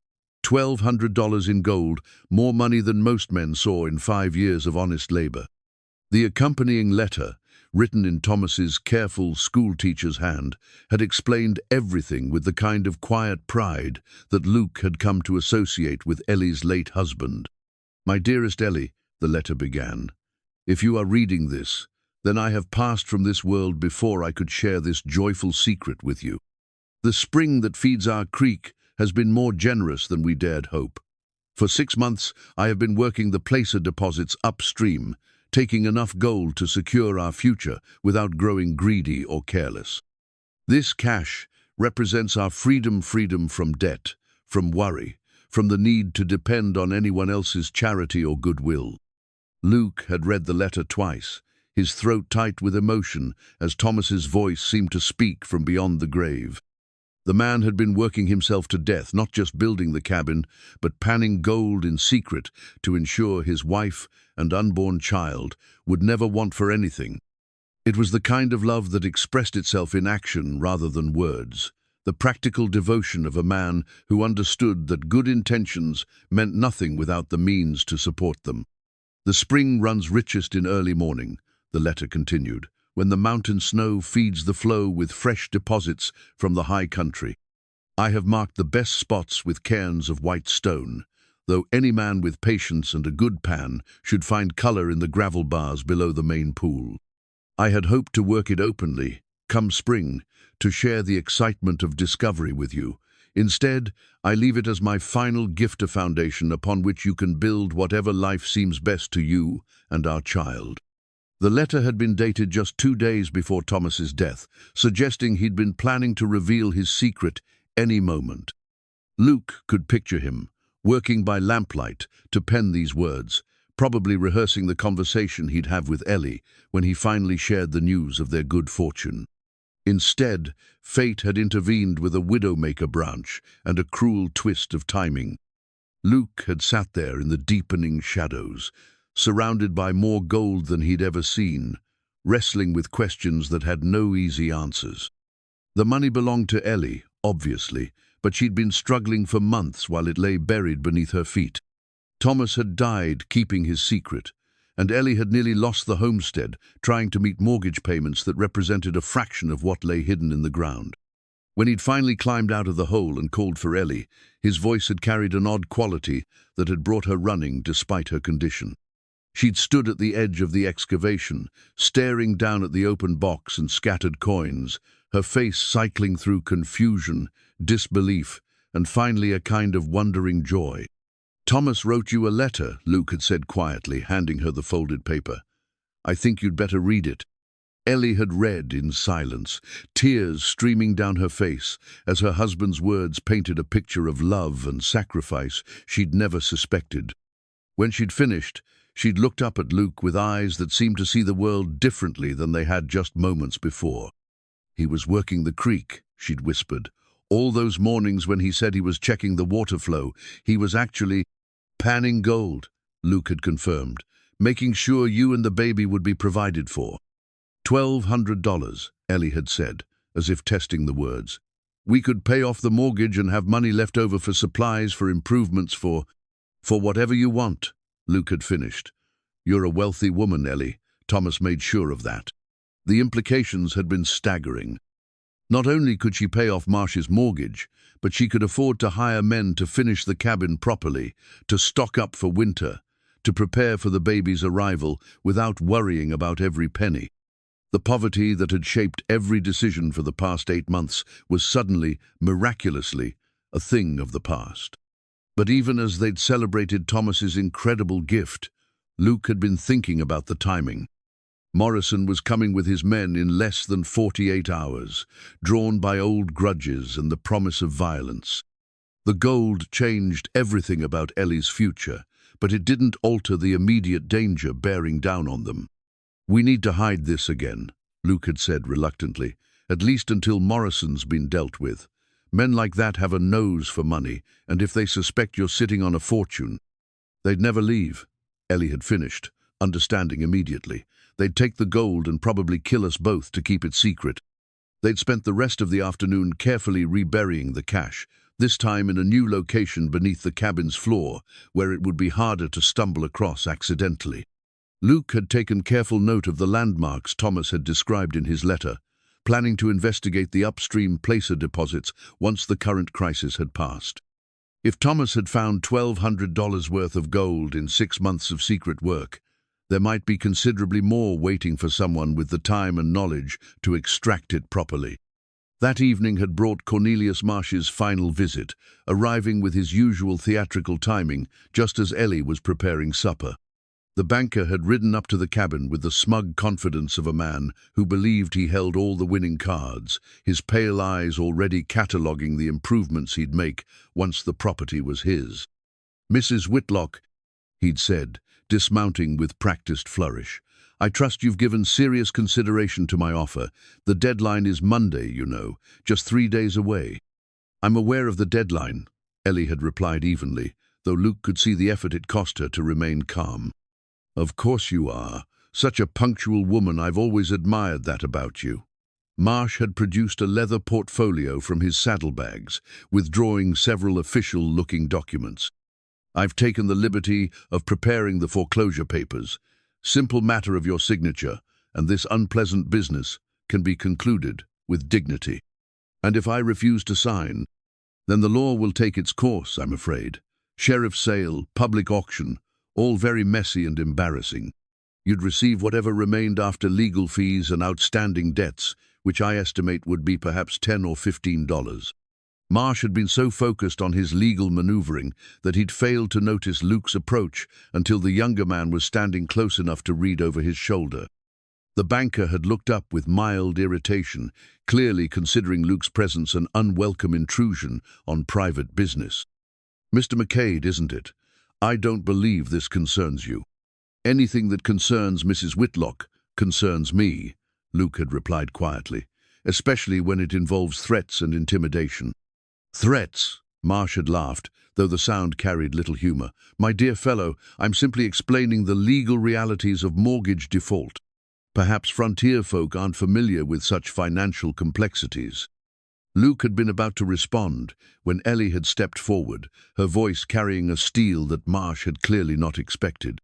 "Mr. Marsh," she'd said with deadly calm, "I believe you'll find that your foreclosure proceedings are premature. The mortgage payment will be made in full by your deadline." Marsh's confident smile had faltered slightly. "My dear woman, we've discussed this repeatedly. You simply don't have the resources to—" "I have exactly what I need," Ellie had interrupted. $47.30 in gold coin, delivered to your bank by close of business Monday." The banker had stared at her for a long moment, clearly trying to determine whether she was bluffing.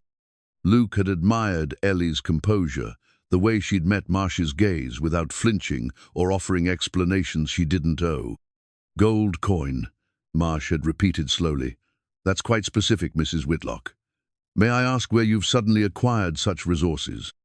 "You may ask," Ellie had replied with just a hint of smile. "But I'm under no obligation to explain my personal finances to you." Marsh had looked between Luke and Ellie, his pale eyes calculating. Luke had seen the exact moment when the banker had decided that something fundamental had changed in the game he'd thought he was winning. "Well," Marsh had said finally, his voice carrying a hint of uncertainty, for the first time Luke could remember. I suppose we'll see what Monday brings. I do hope you haven't made any rash decisions in your desperation, Mrs. Whitlock. Sometimes people in dire straits can be taken advantage of by unscrupulous individuals. I'm quite capable of managing my own affairs, Ellie had said firmly. Good day, Mr. Marsh.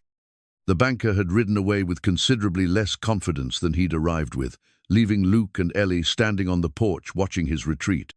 When Marsh had disappeared around the bend, Ellie had turned to Luke with a grin that transformed her entire face. Did you see his expression? I don't think anyone's ever told Cornelius Marsh that his foreclosure was premature. You handled that perfectly, Luke had agreed. But you know he'll be back with more questions. Men like Marsh don't give up easy when money's involved. Let him come, Ellie had said, her hand moving to rest on her belly. I have $47 to pay him, and 1,000 questions about how Thomas managed to provide for us even after death. That night, as they'd sat by the fire planning for Morrison's arrival, Luke had found himself thinking about the incredible turn their fortunes had taken.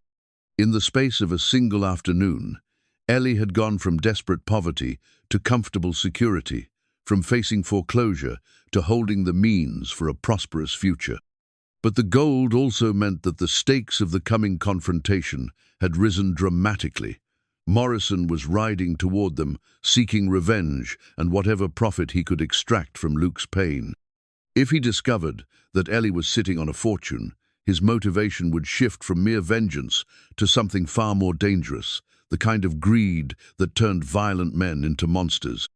Luke had reached across to take Ellie's hand, feeling the warmth of her skin and the strength of her fingers intertwined with his. Thomas Whitlock had provided for his family even from the grave, ensuring that his child would grow up with opportunities he'd never had. Now, it fell to Luke to make sure that child lived to enjoy those opportunities. Tomorrow would bring final preparations for a battle that would determine not just their survival, but the future that Thomas's hidden gold had made possible. Luke intended to make sure that future arrived intact, no matter what it cost him personally. Luke's repeater rifle had been with him since his cavalry days, a lever-action Winchester that could put 15 rounds downrange as fast as a man could work the action. He'd carried it through campaigns against cattle rustlers and horse thieves, had cleaned it by campfire light in a dozen different territories, had trusted it with his life more times than he could count. Now, as he checked its mechanism in the grey light of dawn, Luke felt the familiar weight of a weapon that had never let him down. The rifle represented more than just firepower. It was a symbol of his transformation from victim to protector, from the broken man who drifted into Ellie's life to the guardian who would stand between her and whatever evil rode toward them on the mountain wind. His shoulder ached as he worked the lever, but Luke pushed through the pain with grim determination. Some things were worth hurting for. Ellie's labor pains had begun just after midnight, starting as a dull backache that gradually intensified into unmistakable contractions. Luke had awakened to the sound of her moving restlessly in the cabin, and when he'd looked through the window, he'd seen her silhouetted against the lamplight, one hand pressed to her lower back, the other gripping the table for support. "How far apart?" he'd asked quietly, appearing at the cabin door, still pulling on his shirt. "About 10 minutes, Ellie had replied, her voice tight with concentration. "But they're getting stronger." Luke had felt his heart sink. Of all the possible timing for Morrison's arrival, this was perhaps the worst. Ellie needed medical attention, needed to be surrounded by women who understood childbirth, needed anything except a gun battle raging around her while she brought new life into the world. "We need to get you to the Hendersons," he'd said, already calculating distances and timing. "I can have you there in 2 hours if we leave now." "No," Ellie's voice had carried absolute finality. "I won't be caught on the road when Morrison arrives. At least here we can defend ourselves." "Ellie, be reasonable. You can't have a baby in the middle of a gunfight. Women have been having babies under difficult circumstances since the beginning of time," she'd replied, though Luke could see the fear beneath her brave words. "Besides, Mary Henderson told me first babies usually take 12 to 16 hours. We have time." Time. That was the crucial element in everything now. Time for the baby to be born safely, time to prepare their defenses, time to hope that somehow they could survive what was coming. Luke had looked out at the pre-dawn darkness, knowing that Morrison and his men were somewhere out there, probably no more than a few hours away. The first blizzard of the season had begun falling just before dawn, fat snowflakes that promised to develop into something more serious as the day progressed. Luke had watched the weather with mixed feelings. The snow would provide cover for Morrison's approach, but it would also slow their movements and make accurate shooting more difficult for everyone involved. By full daylight, Ellie's contractions had settled into a steady rhythm of 8 minutes apart, strong enough to double her over, but still manageable. Luke had helped her prepare the cabin for both birth and siege, boiling water and gathering clean cloths, while also checking their ammunition and planning fields of fire. Mrs. Patterson's books, Ellie had said during a lull between contractions, on the shelf above the stove. Thomas bought them when we found out about the baby. Luke had found the midwifery manuals, their pages worn from Ellie's careful study.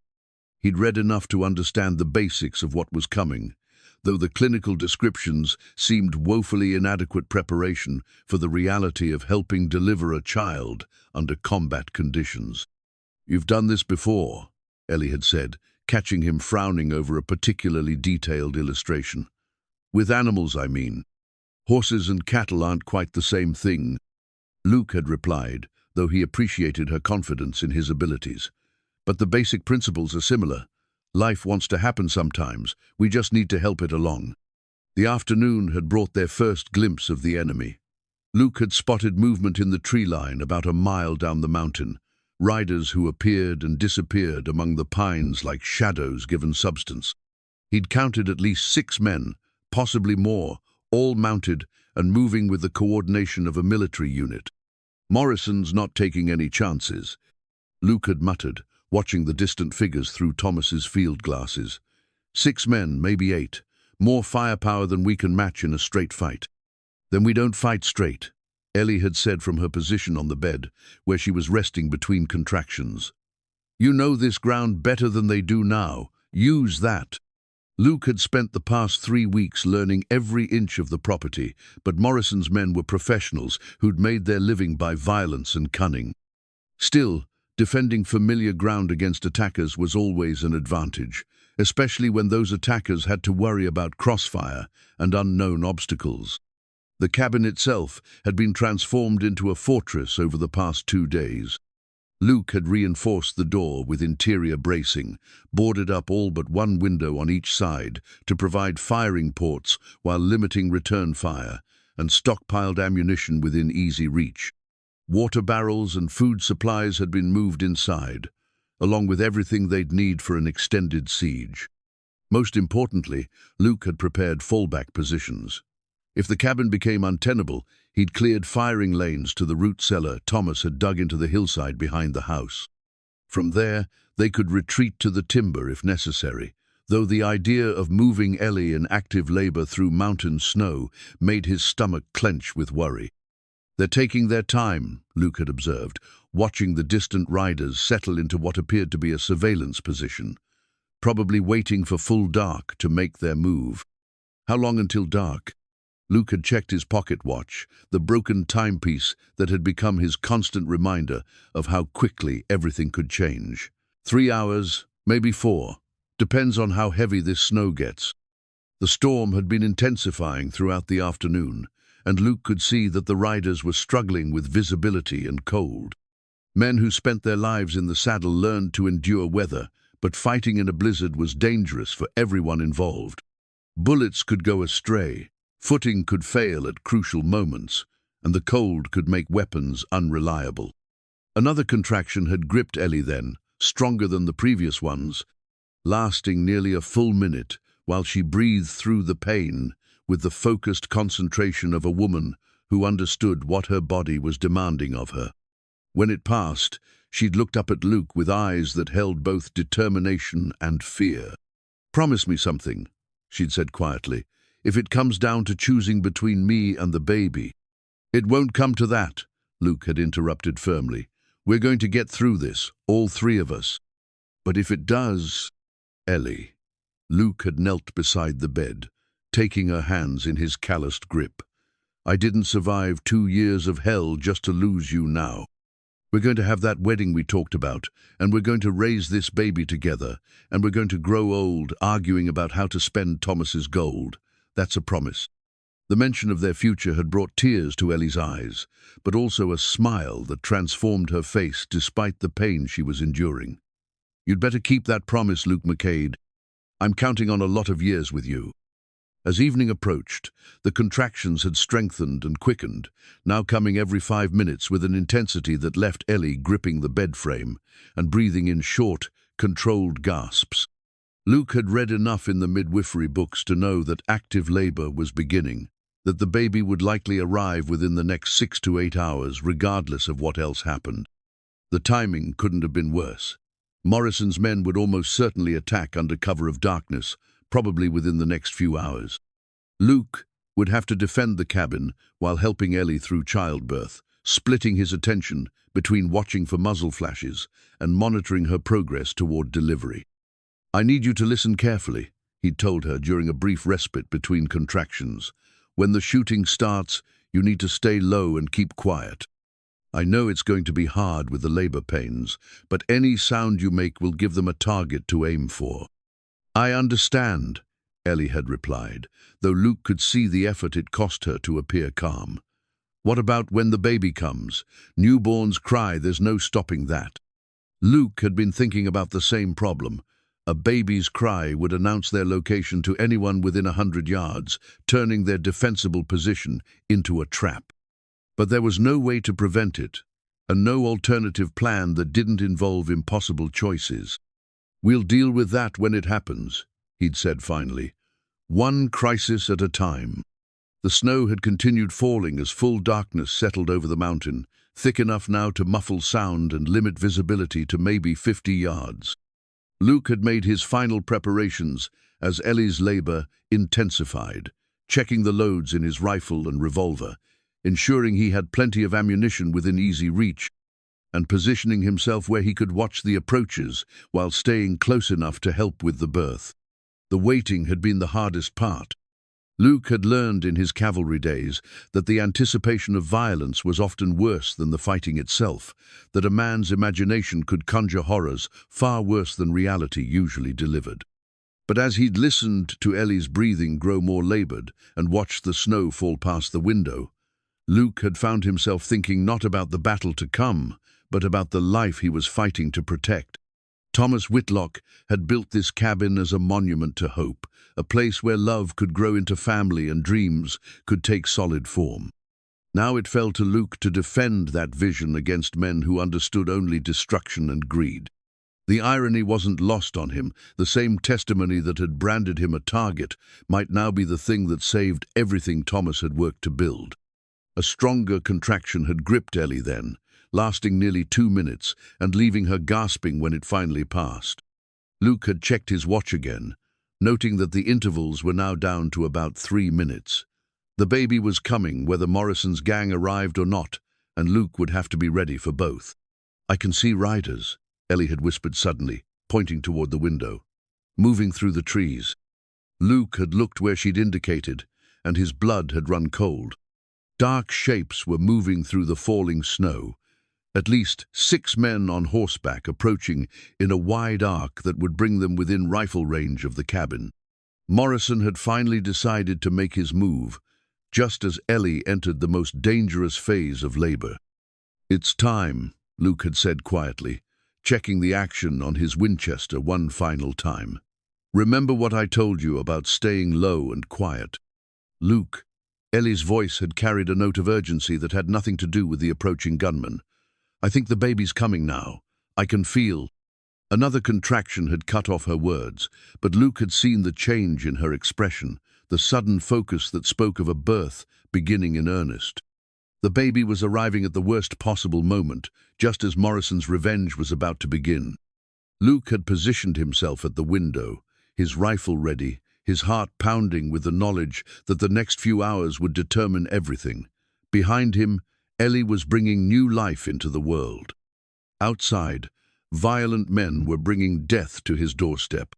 The storm had intensified, and through the swirling snow, Luke had watched Black Jack Morrison's silhouette emerge from the timber like a ghost made flesh.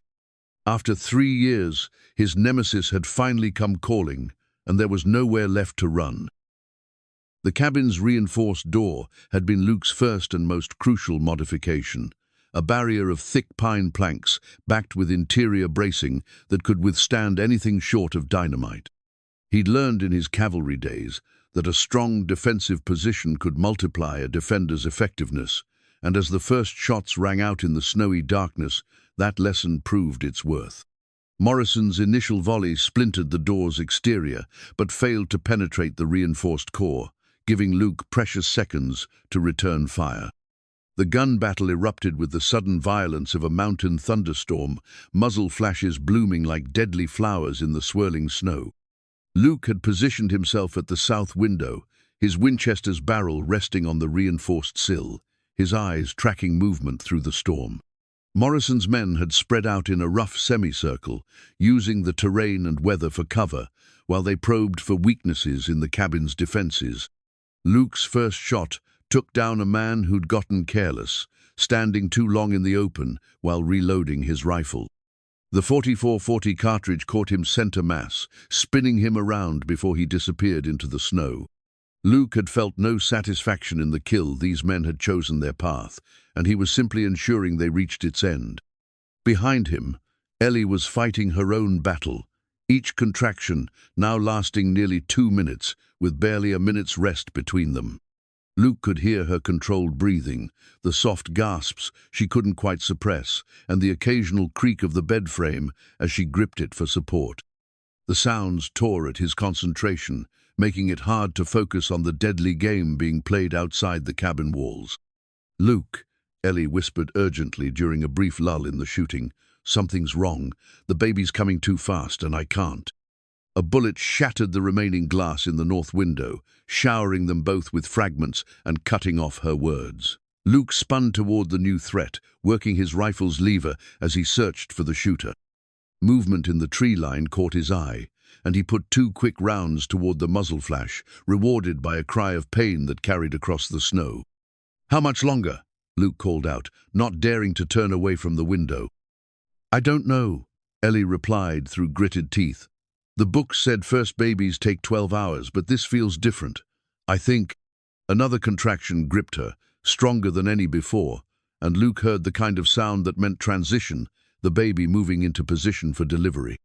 His grandmother's voice echoed in his memory, telling him that when a woman made that particular noise, birth was measured in minutes rather than hours. The attackers had regrouped, and Luke could see them massing for a coordinated assault. Morrison himself was visible now, a tall figure directing his men with hand signals and barked orders that carried over the wind. Luke counted 6 shapes still moving, which meant he'd reduced their numbers but hadn't broken their will to fight. Luke's shoulder was screaming with pain from the repeated recoil of the rifle, but he pushed through it with grim determination. His cavalry training had taught him to compartmentalize pain, to function through injury until the mission was complete. Right now, his mission was simple: keep Morrison's gang away from Ellie until the baby was safely born. "They're moving around to the back," Luke called out, having spotted figures circling toward the cabin's rear. "I need to shift position." "Go," Ellie managed between contractions. "I'll be—" The cabin's back wall exploded in a shower of splinters as someone outside opened fire with what sounded like a shotgun. Luke dove toward the rear window, his rifle ready, cursing himself for not anticipating the flanking maneuver. Through the storm, he could see 2 men approaching the cabin's blind spot, their weapons trained on the building. Luke's return fire drove them back into the timber, but he knew they'd try again. The cabin's location gave him some advantages, but Morrison had brought enough men to attack from multiple directions simultaneously. Soon, Luke would be forced to choose which threats to address, and any choice meant leaving other approaches undefended.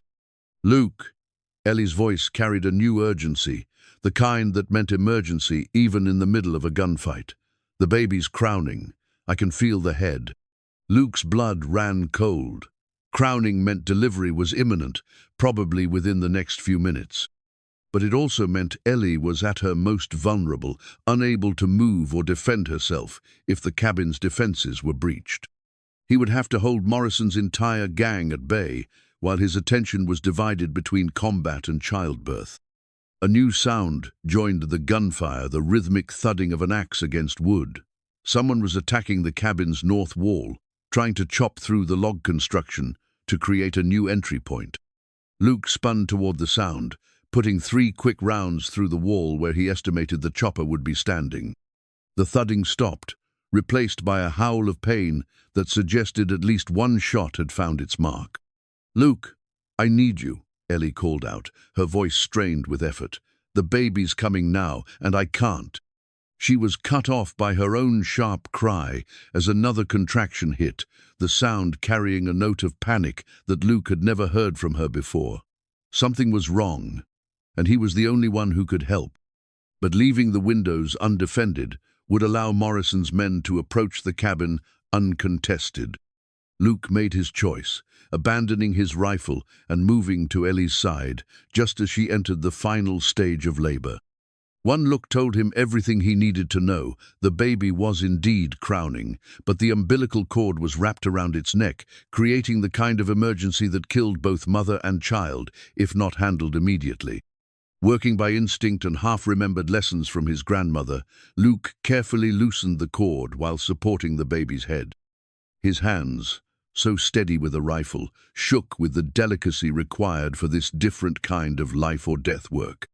Behind him, he could hear Morrison's men regrouping, their voices carrying over the wind as they planned their final assault. "One more push," Luke told Ellie, his voice as calm as he could make it. "The cord's clear, and the baby's almost here."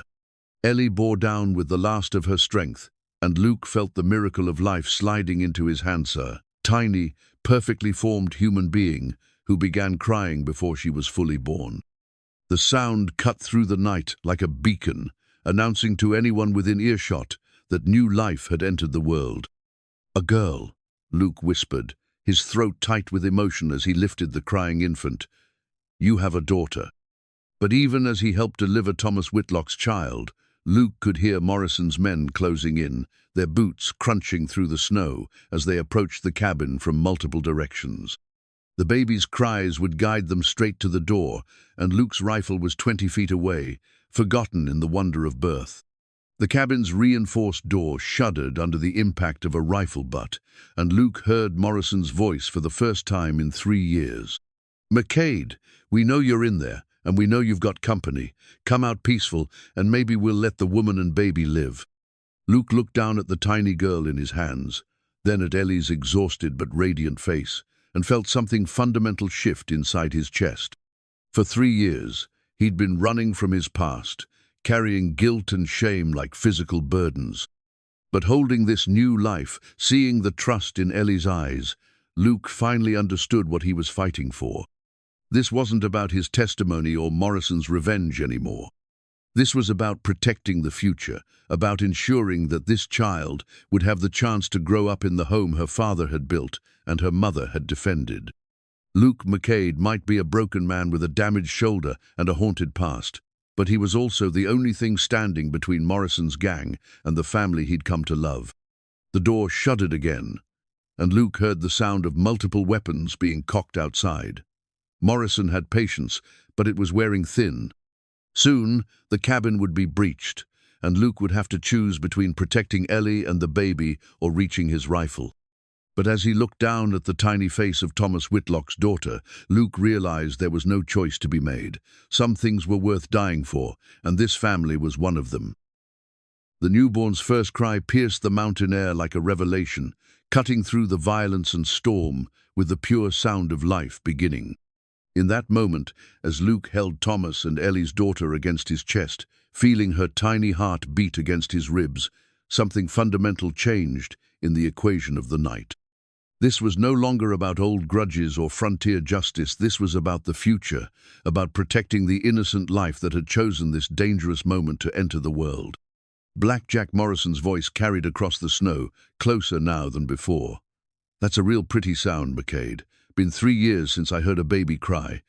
Brings back memories of my own children, the ones I never got to see grow up because of your testimony." Luke could hear the pain beneath Morrison's anger, the grief of a man who'd lost everything and blamed others for choices he'd made himself. Morrison had been a rustler and a killer long before Luke's testimony, but prison had given him years to nurture his hatred and plan his revenge. "Let the woman and baby go, Morrison," Luke called out, his voice carrying over the wind. "Your quarrel's with me." "Oh, I intend to settle with you personally," Morrison replied, his words dripping with malice. "But first, I want you to understand what loss feels like. I want you to know how it feels to watch everything you love disappear." The baby's cries were growing stronger, her lungs clearing as she adjusted to breathing air instead of floating in her mother's womb. Luke had wrapped her in clean cloths, but he knew she needed more warmth, safety, the kind of protection that only came from being far away from violent men with old grudges. "She's beautiful," Ellie whispered, her face pale with exhaustion but glowing with maternal joy. "She looks like Thomas around the eyes." Luke looked down at the tiny face and saw the truth of Ellie's words. The baby had her father's gentle features, the promise of his quiet intelligence and steady character. She was Thomas Whitlock's legacy made flesh, the future he dreamed of building in this mountain cabin.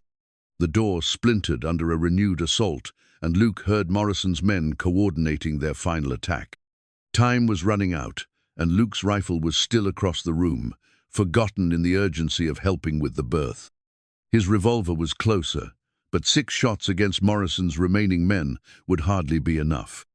"Luke," Ellie said quietly, understanding the mathematics of their situation as clearly as he did, "take the baby and go.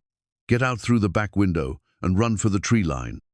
I'll distract them as long as I can." "I'm not leaving you," Luke replied firmly, though part of him recognized the practical wisdom of her suggestion.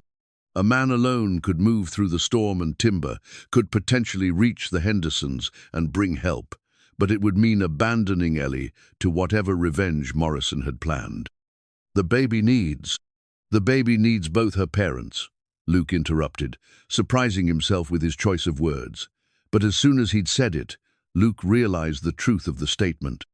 This child was his responsibility now, just as much as she was Ellie's. He'd chosen this family, and this family had chosen him.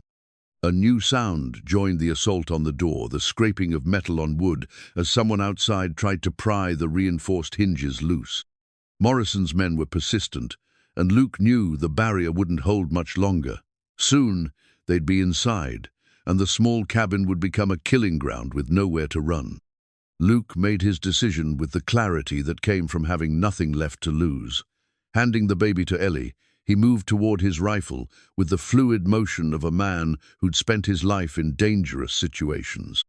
His shoulder screamed in protest as he lifted the Winchester, but Luke pushed through the pain with grim determination.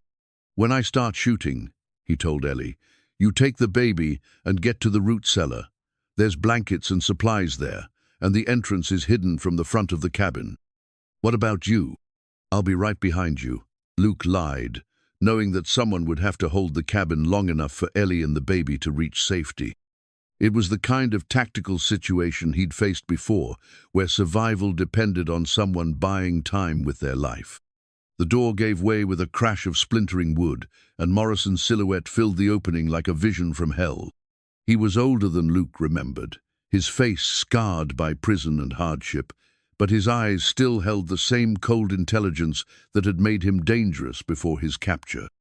"Luke McCade," Morrison said, stepping into the cabin with his rifle trained on Luke's chest.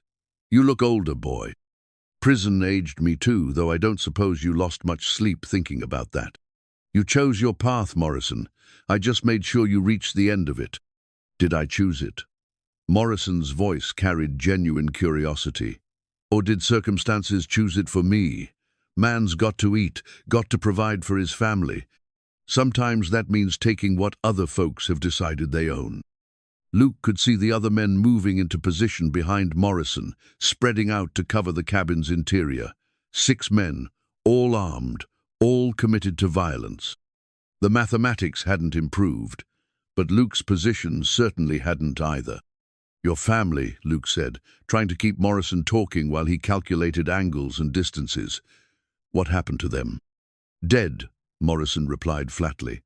Wife died of fever while I was in prison. Kids went to an orphanage back east. Lost track of them after that. His voice carried the weight of irreversible loss. Thanks to your testimony, I never saw them again. Luke felt a stab of unexpected sympathy for his enemy. Morrison was a killer and a thief, but he was also a father who'd lost his children to circumstances partly of Luke's making. It didn't excuse his crimes, but it explained the depth of his need for revenge. I'm sorry about your family, Luke said, and meant it, but that doesn't give you the right to hurt mine. Your family? Morrison laughed, the sound harsh and bitter. You mean the pregnant widow and the bastard child? What kind of family is that for a man like you? The casual cruelty of Morrison's words ignited something primal in Luke's chest. This man could threaten him, could even kill him, but insulting Ellie and the baby crossed a line that demanded response. Luke's finger tightened on the Winchester's trigger as he prepared to end 3 years of running. But before he could fire, the baby's cry changed pitch, becoming the kind of urgent wailing that demanded immediate attention. Morrison's eyes flicked toward the sound, and in that moment of distraction, Luke saw his chance. The first shot took Morrison center mass, the .44-40 cartridge spinning him around and sending his rifle clattering across the floor. Luke worked the lever action smoothly, his damaged shoulder forgotten in the clarity of combat, putting his second shot into the man closest to Morrison before diving behind the heavy table Thomas had built for family meals. The cabin erupted in gunfire, muzzle flashes lighting the interior like lightning strikes. Luke could hear bullets splintering wood around him, could smell the acrid smoke of black powder, could feel splinters raining down from the rafters above. But through it all, he could hear something else, the steady, healthy crying of a newborn who'd chosen this moment to announce her presence to the world. Morrison was down, but not dead, his voice carrying over the gunfire as he directed his men's assault. Kill McCade, but don't harm the woman and baby. I want them alive to watch what happens next. Luke popped up from behind the table, his rifle ready, and put another round into the man trying to flank his position. 4 left, including Morrison, who was wounded but still dangerous.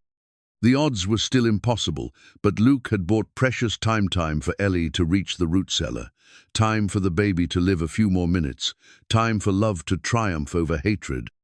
As he prepared for the final assault, Luke found himself thinking not about death, but about life, about the woman and child he was protecting, about the future they might have together if he could somehow survive the next few minutes.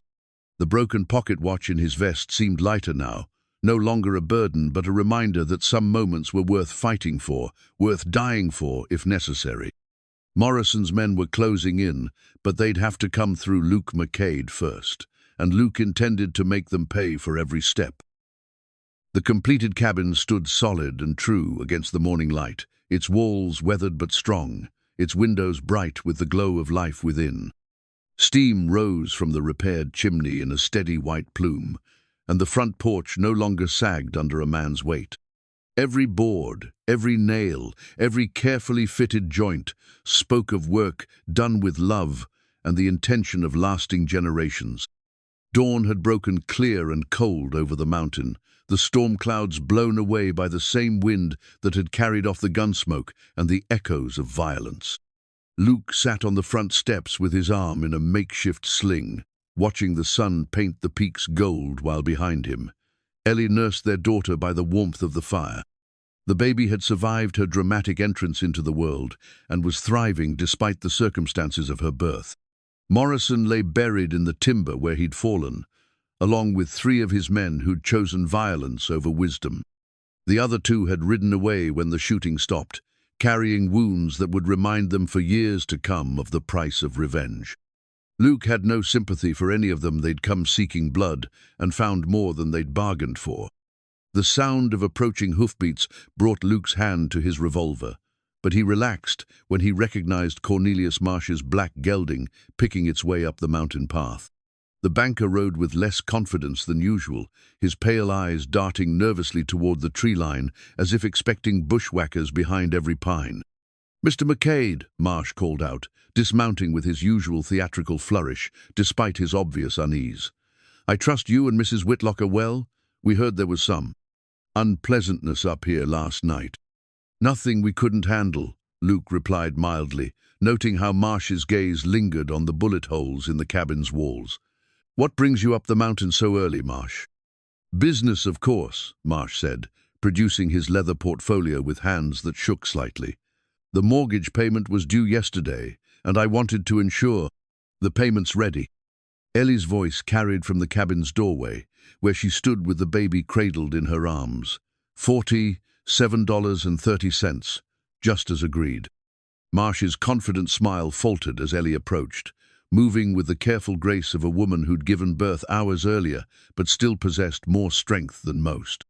She handed Luke a small cloth bag that clinked with the distinctive sound of gold coins. "Double eagles," Luke said, emptying the bag into his palm. $20 gold pieces, fresh from the Denver Mint. He counted out the exact amount, stacking the coins in neat piles on the porch railing. "I believe that settles Mrs. Whitlock's debt in full." Marsh stared at the gold with undisguised hunger, his pale eyes calculating the wealth represented by those gleaming coins.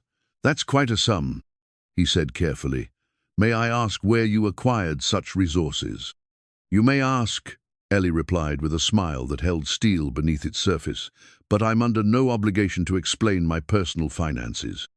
Luke watched Marsh count the coins twice, his manicured fingers handling each piece with the reverence of a man who understood the power of gold. When he was satisfied with the amount, the banker produced a receipt and deed papers from his portfolio. "This concludes our business," Marsh said formally, though his voice carried disappointment.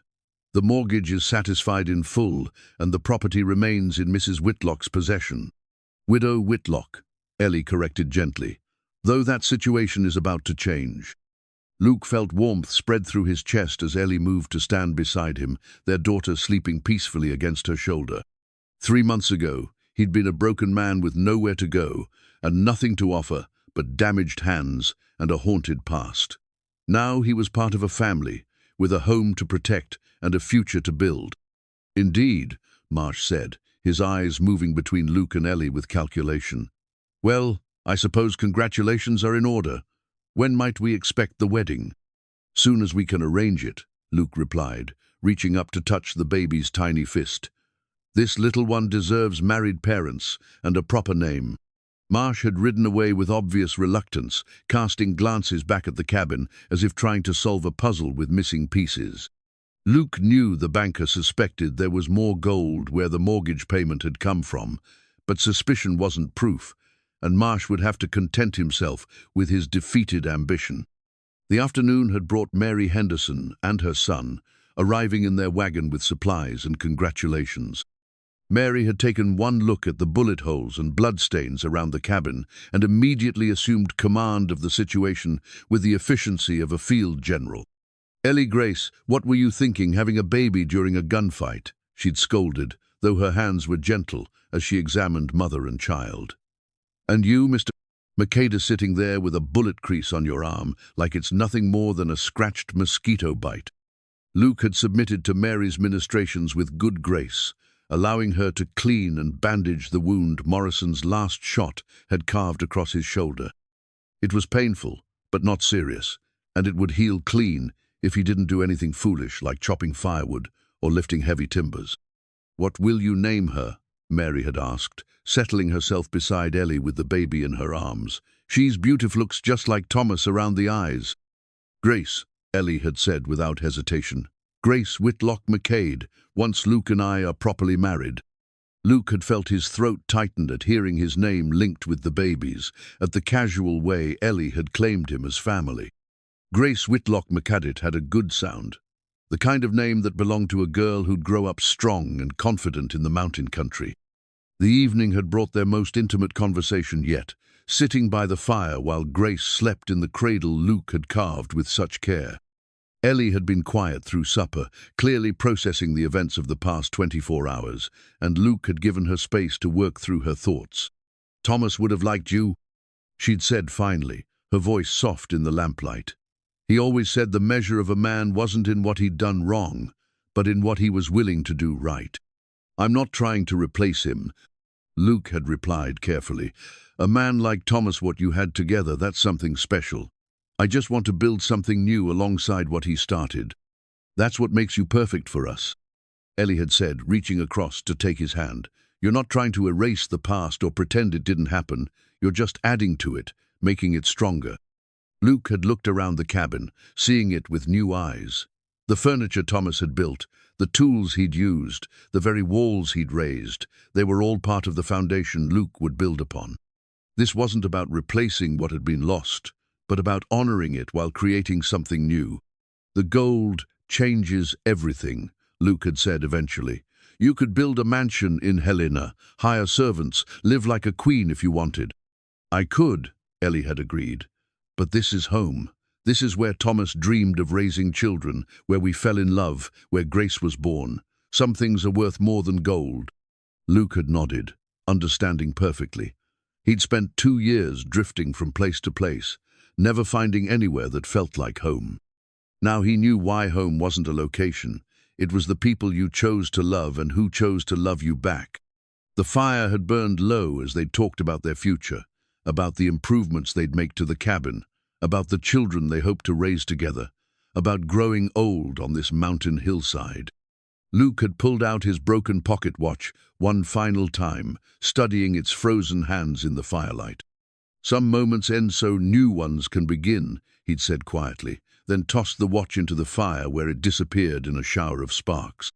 Ellie had smiled and leaned against his shoulder, careful of his injury, and Luke had felt the last of his ghosts finally fade away. The stampede was over, the testimony was done, and Morrison's revenge had been answered.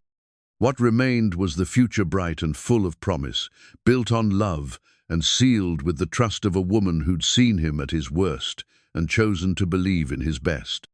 Outside, the wind whispered through the pines, and in the cradle beside the fire, Grace Whitlock McCade slept peacefully, dreaming whatever dreams newborns dream. She would grow up in the home her father had built and the family her mother had protected, surrounded by love and the security that came from belonging somewhere. Luke McCade had finally found his way home, and this time he intended to stay.